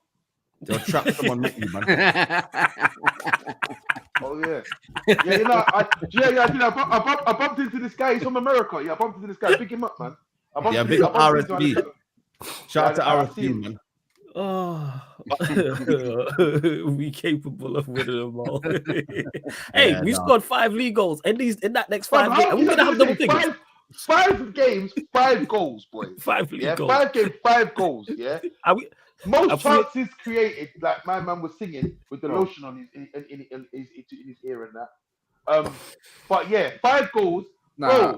bro. Don't disregard the 7 against Barnsley, guys. Come on, because the No, 'cause we're motivator, talking- Go over there. for the rest of I want to ask, will we be Ash. forget how many points? Will we be in double figures by that game? Ash. By game week Ash. 10, will we have be in double figures? Goals scored. Ash, You don't want Ash, don't you? look, huh? You don't want Ash that said that, don't you? Are you No, getting I'm us asking Ash a confused? question. Are you No, saying no, that we're forget it. twin brothers? No, you're not. forget it. No. Is that no, what's I'm happening asking there? Ash, wait, Go on. because Ash is the one being quiet, yeah? Ash, yeah? If I'm going to ask you the last question, yeah? Because I don't think I don't understand. I didn't watch the Barnsley game, yeah? I don't watch the Barnsley game. Do you think, yeah, that You watch any of Crystal these... Palace as well. What? Go on, carry on. No, I'm saying, yeah, basically, see these goals everyone's talking about, yeah? But get this, even if we add the 7, so what's that? What is that? 13 goals, yeah? 13 goals over the next 5 games, yeah? If we score 13 goals in the next 5 games, yeah? That means, yeah, obviously, that's upturning form, right? Right or wrong? Yeah, Hey, for sure. considerable. Without standing. All right, cool. So the 7-0, you're basically going to say this. You see the 7-0 that mad. you've got is 7 goals in one game, yeah? We're talking 7 about goals you've got in Barnsley. one. It's crazy. No, but that's my point. Why are we? Hey, but If we're gonna add up, must, forget it, man. Forget it, because you know what is it? I don't care about this Barnsley game. My point is this. Man. The How manager's can you- building something, guys. He's building something. All right, let me ask you about another question. You know what it is, though? The saddest thing is here, we're not using the Premier League result as a springboard. We're using Barnsley at home. In the next, by as a the game week springboard. 10, by the time game week 10 finishes and we play Chelsea, will we be in positive? Will we have a +1 goal difference at least? Bro, we've been in zero we for will. 2 years. We've been in zero for 2 years. Yeah, we're We've been zero on zero goal difference for listen, for the last 2 years. Every time I look at that goal difference, it is zero. Every single time. Yeah, shout out, Donna. Keep it 10 acts delayed the inevitable. Shout, absolutely. But you know what it is though? I don't want to, because for me it's like, yo, remember that game where we scored 7 against Barnsley, man? Why didn't we capitalize on it? Push on from that one? We keep doing that, bro. Like seriously, man. Joe, the best is when people go, God, if only we'd have saved a couple of them goals against Barnsley for Palace. That's what I'm saying, bro. That's how good we are, man. Yeah, Bear in mind, just scored the 5 against Barnsley and got 2 against. You know what's Let me crazy? tell you something. We scored 5 league goals, yeah, and 3 of those were against Southampton, who were championship bound. Listen, I'm not gonna lie to you. Yeah, you see the Barnsley thing. Yeah, see me. There's certain things that under certain levels and lows, I'm not gonna think to you. And you see, watching Barnsley, yeah, I'm not watching United versus Barnsley because why are we even in that round anyway? We were really good. We were really good against them. No, but why was we in that round anyway? Why was we in that early round anyway? Oh, it's because we finished mid-table. Is that why? No, it's not the early round. It's because they've mixed up so we was in it because City are playing it next week while the Europa League's on. So they've Europe. It switched. Yeah, it's because of Europe. So the reason why when we're playing Europa League next week, City and that will be playing. Still the third round. Anyways, I just thought to myself, bro, I am not watching it. I'm not watching United versus Barnsley. I don't care. I don't care for that match. I'm sorry. Right. That's fair. Stevenage put 3 plus Barnsley, by the way. Stevenage put 3 plus Barnsley. We put 7, so we're twice as good and a little bit more. Let me to give you guys some numbers. Yeah, on average, a team needs to finish above 70 goals to come top 4th in the Premier League. Last season, never done that on Ten Hag. Yeah, never done that. Never got close to that on Right. Ten Hag. So last season, the team that got 4th had 76 goals, and then 2 seasons ago, it was Chelsea who got 3rd with 76 goals. Right. So on average, 70 is the kind of safe marking for you to get 4th spot. Newcastle the season before had 68. Right. Okay. We have scored 5 goals in 5 games so far. Okay. So on average, now, if we want to keep up with the pace of the league, if you do the math of 76 goals divided by 38, we've already played 5 games. So that's 32 games left, right? And we need to score 71 goals in 32 games. We have to score for the next 5 games, 11 goals. 11 goals. If you want to keep up with the pace of the league. This is why I keep talking about on my streams, pace of the league. Every game, every match game week, when you see Liverpool and Newcastle or Brighton scoring how many goals they're scoring, you have to keep up.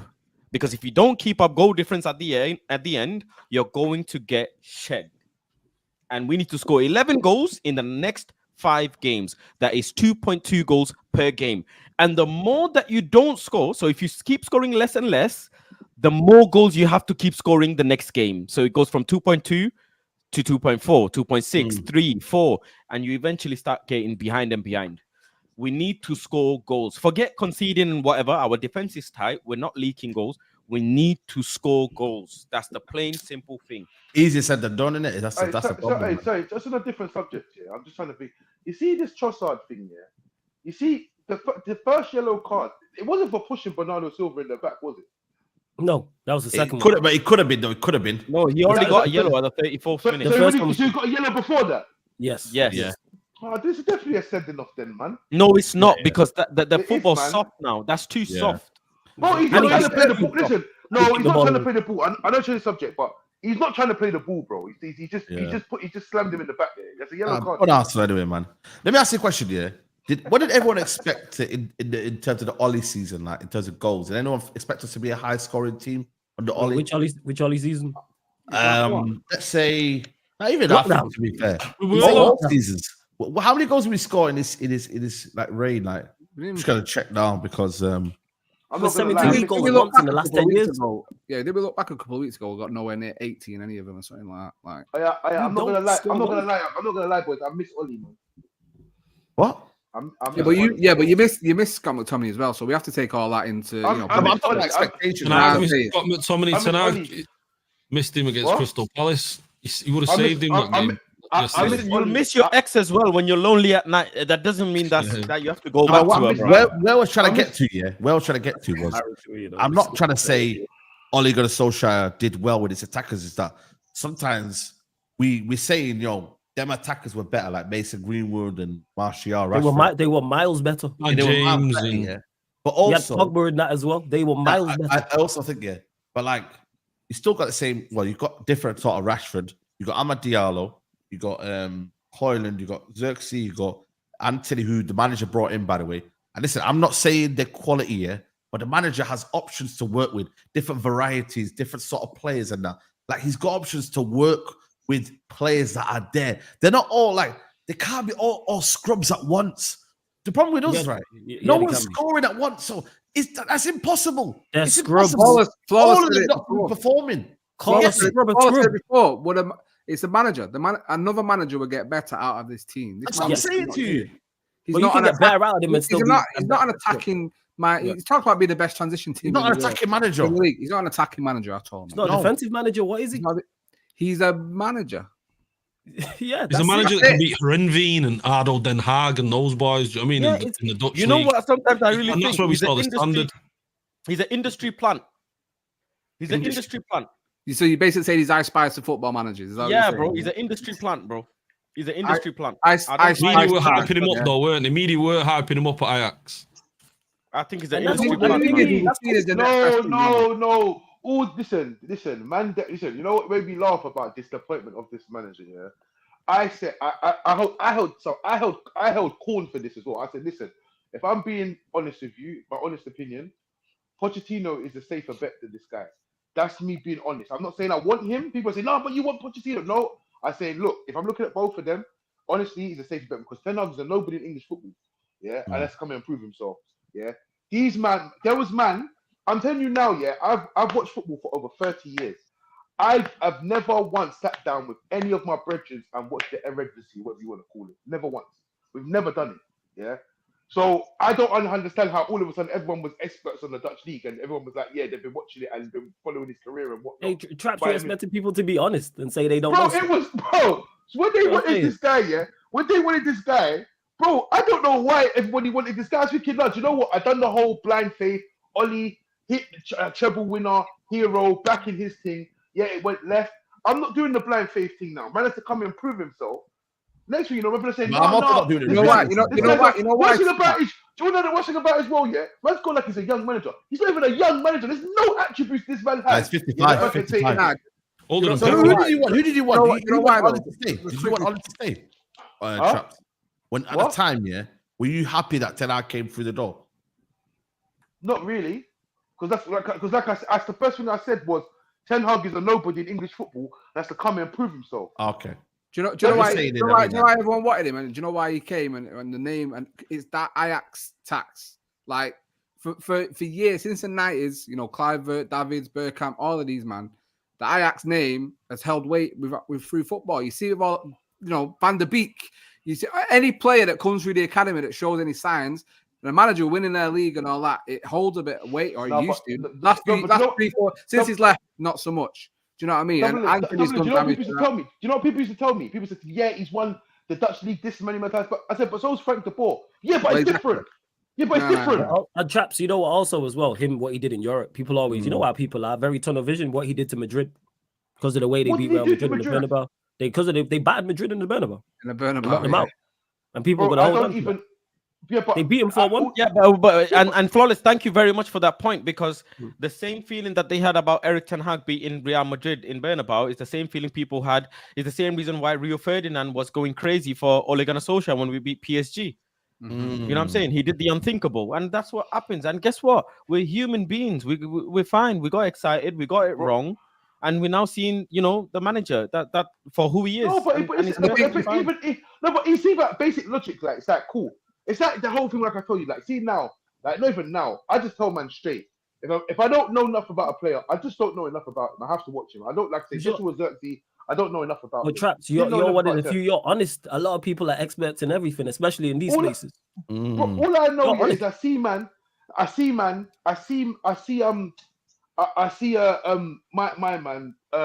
Ten Hag. All I knew of Ten Hag at the time is that he was 3-0 up against Spurs and bottled it.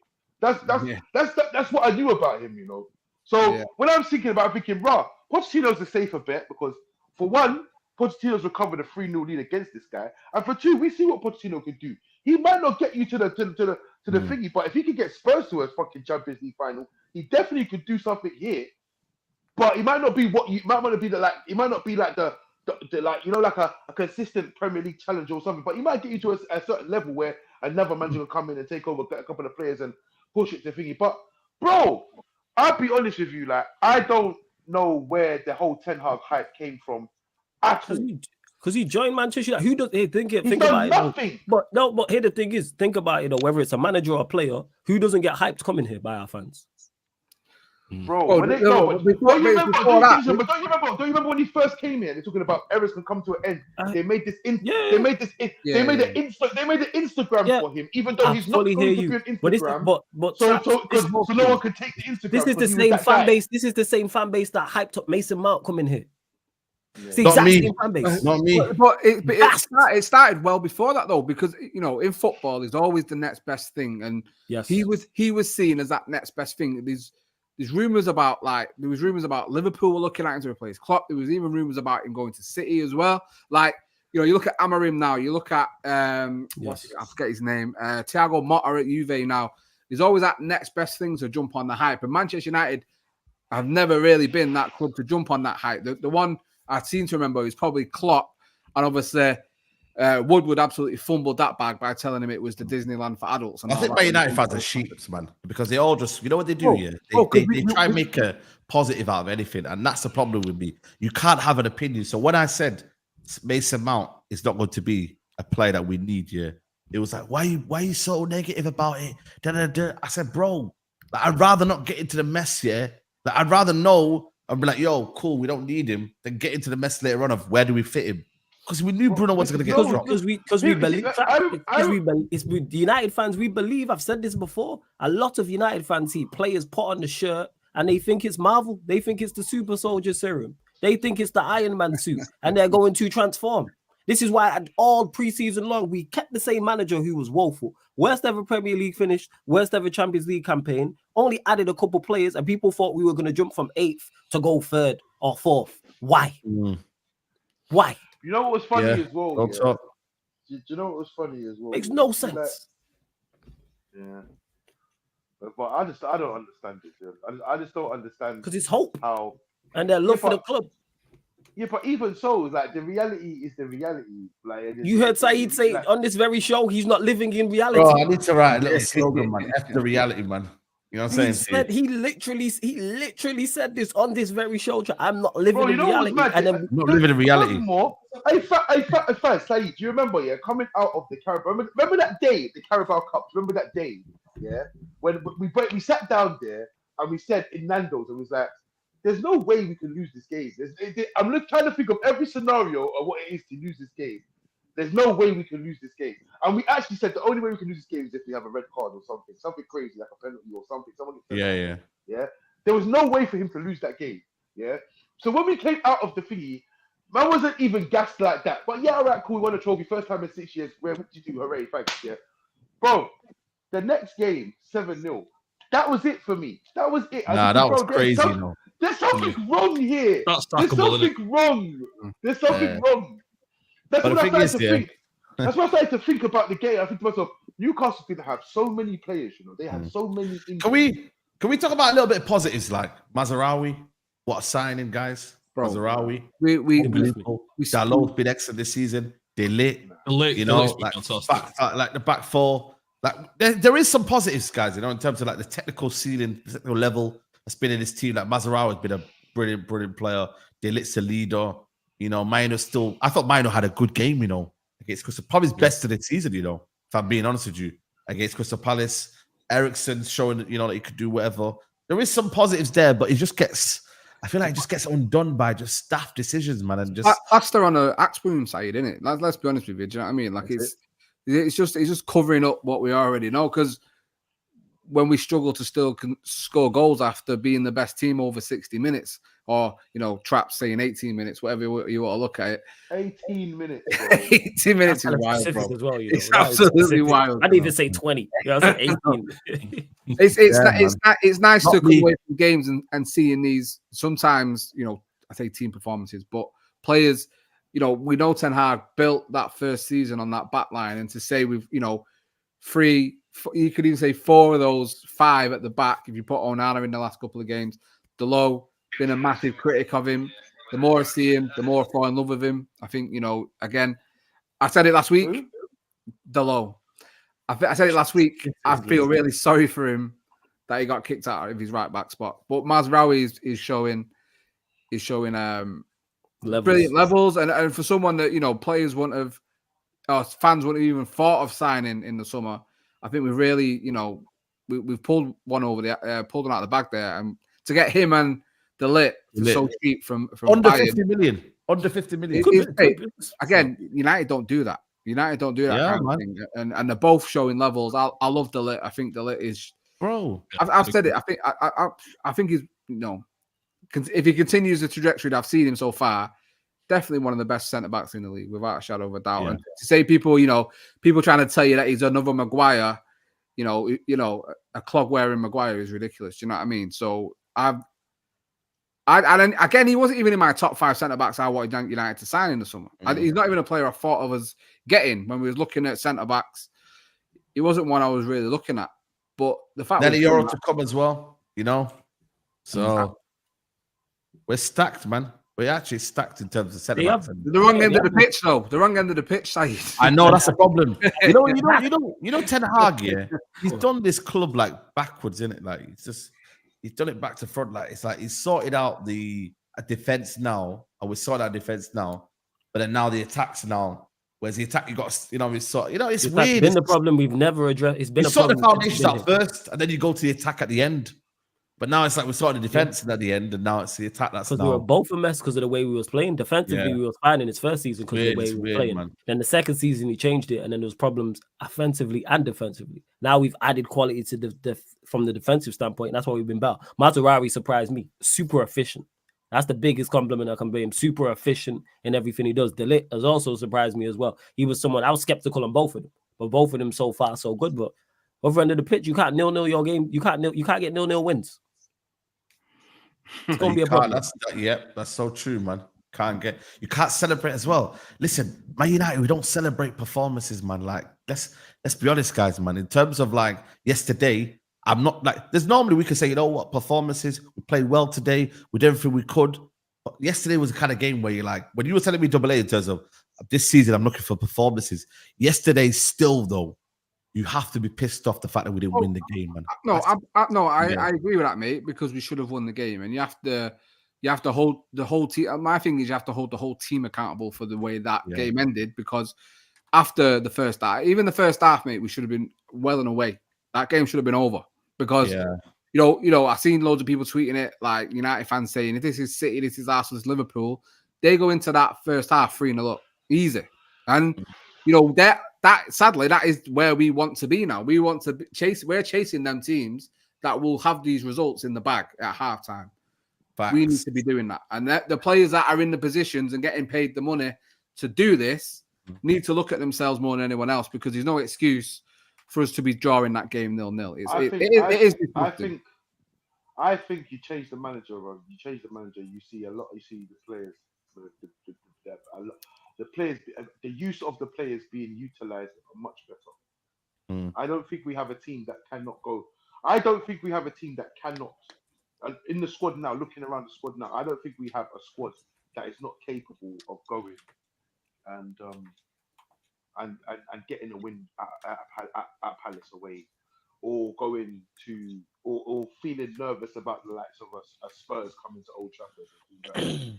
No, bro, Like there's players in there, and there's enough players in there with enough experience as well.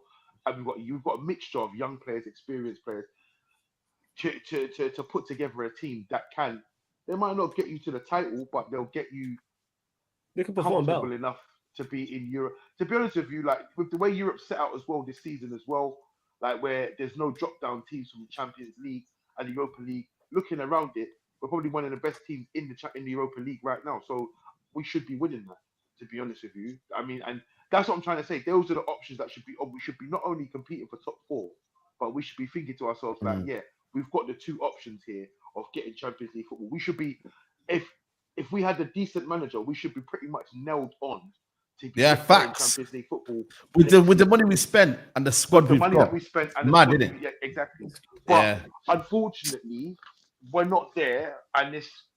I just think, I don't. It's the reality. You know what I'm saying? But listen, because you don't live. Yeah. we're gonna wrap it up here.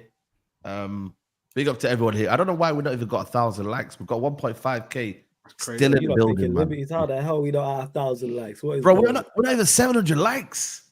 Not even on 700 likes. What in the Manchester United conversion rate is going on here? Do you know? Yeah, I watched some real. Yeah, and did you know that? In all of sports, Marcus Rashford is the most abused football player. Second most. He's the most abused football player. Oh, football player, yeah. He was top of the lot. Who's first most abused athlete? LeBron James. LeBron James. Yeah. LeBron James gets ridiculous. That's crazy, shit, Yeah. The hairline. LeBron ridiculous. He gets ridiculous. Like LeBron, and LeBron don't even you don't even be saying nothing. That's the craziest part. Even like out there like. Yeah. LeBron don't even. How do they collaborate all that information? How do they find it? Probably I think they went through. I think they had someone went through. I think it's something like they went through each other's and the accounts and counted them. How many abusive? Okay. And it was listen. That's crazy though. I think 75% of them probably my tweets. To be fair, yeah, and listen, here's what it is. But listen, people, make sure you smash a like on the video. Make sure you follow up Ash Meppers on YouTube, TikTok, and so forth. Twitch, yeah, there you go. Make sure you follow him. FCAA, make sure you follow AA as well. YouTube, Twitter, and also other platforms as well. Flawless is going to be live. I'm going to redirect him as well. So make sure you follow him. Sarcasm City. Traps. Make sure you follow him whenever he's on. Follow me down the street or something. Yeah, that's it. Don't follow Traps down the street, people. Don't be following Traps nowhere. Do follow Traps right here. Don't do that. You know what I'm saying? You might wake up in hospital. Don't follow Traps down the street. You know what I'm saying? Traps is trying to lure you into a trap. That's what you was doing. You lot go follow Traps. It might be the last thing you do. You know what I'm saying? That's what I'm saying. Shout out to Faz as well. Man done YouTube full time 2 weeks and he's already knackered, man. You know what I'm saying? It's crazy. It ain't easy. It's not easy, is it? Full time content. Saeed, what tablets did you give me yesterday, man? Hey, tablets. Did he? Yeah, no, did he? Yeah, no. Saeed, man. I woke up with a headache today, and those tablets were supposed to get rid of the headache. Bro, I don't know, man. Can't lie to you. Hey, Saeed, what stream did you fall asleep on that you sent in the thing? Where was that? Hey? You sent a picture of you asleep on the stream. What stream was that the other day? What stream was that? You said it in a group. Bro, let me tell you, yeah. Oh, that was time ago. Everton in lockdown. That's when I had the jab. Bro, Saeed will fall asleep anywhere, bro. Anywhere. Yeah. And he will fall asleep in any position, bro. It doesn't matter. He could be twisted off, yeah. He will fall asleep, bro. Yeah. I swear to God. That's it, man. We're grinding it. We're grinding, man. But listen, man. Make sure you follow up Faz, man. Make sure you follow him. Get into 30k, man. Forget 25k. Let's get to 30k for Big Faz. up, man. Flo, let them know what you got coming up on the show. Yeah, people, 2 shows. So the sports Q&A, that's the next one that we'll be going to right now. That Saeed's been kind enough to redirect to. So just answering sporting questions from the chat. Obviously, City, Arsenal. The bout yesterday, obviously with AJ getting knocked out by Dubois, we'll be discussing that as well. And then following that, we're doing the Premier League podcast Yardman edition. So I'll be back with Lex and Kaneki. Anyone who's watched that show before, them two are hilarious. So you already know people. It's like being in the it's like being in the barbershop. You know what I'm saying? So yeah, make sure you stick around for that. So Q&A and then the Premier League podcast Yardman edition. Big up though, Saeed, as always, for having me and redirecting. Man. It's all love, man. It's all love. Make sure you follow up the man them as well. And like I said, man, we'll be back tomorrow, midday live, and then obviously Straight Jacket podcast in the evening. And yeah, man, like I said, man, focus on FC 20. You know what I'm saying? The mighty FC 20. We're out. Peace.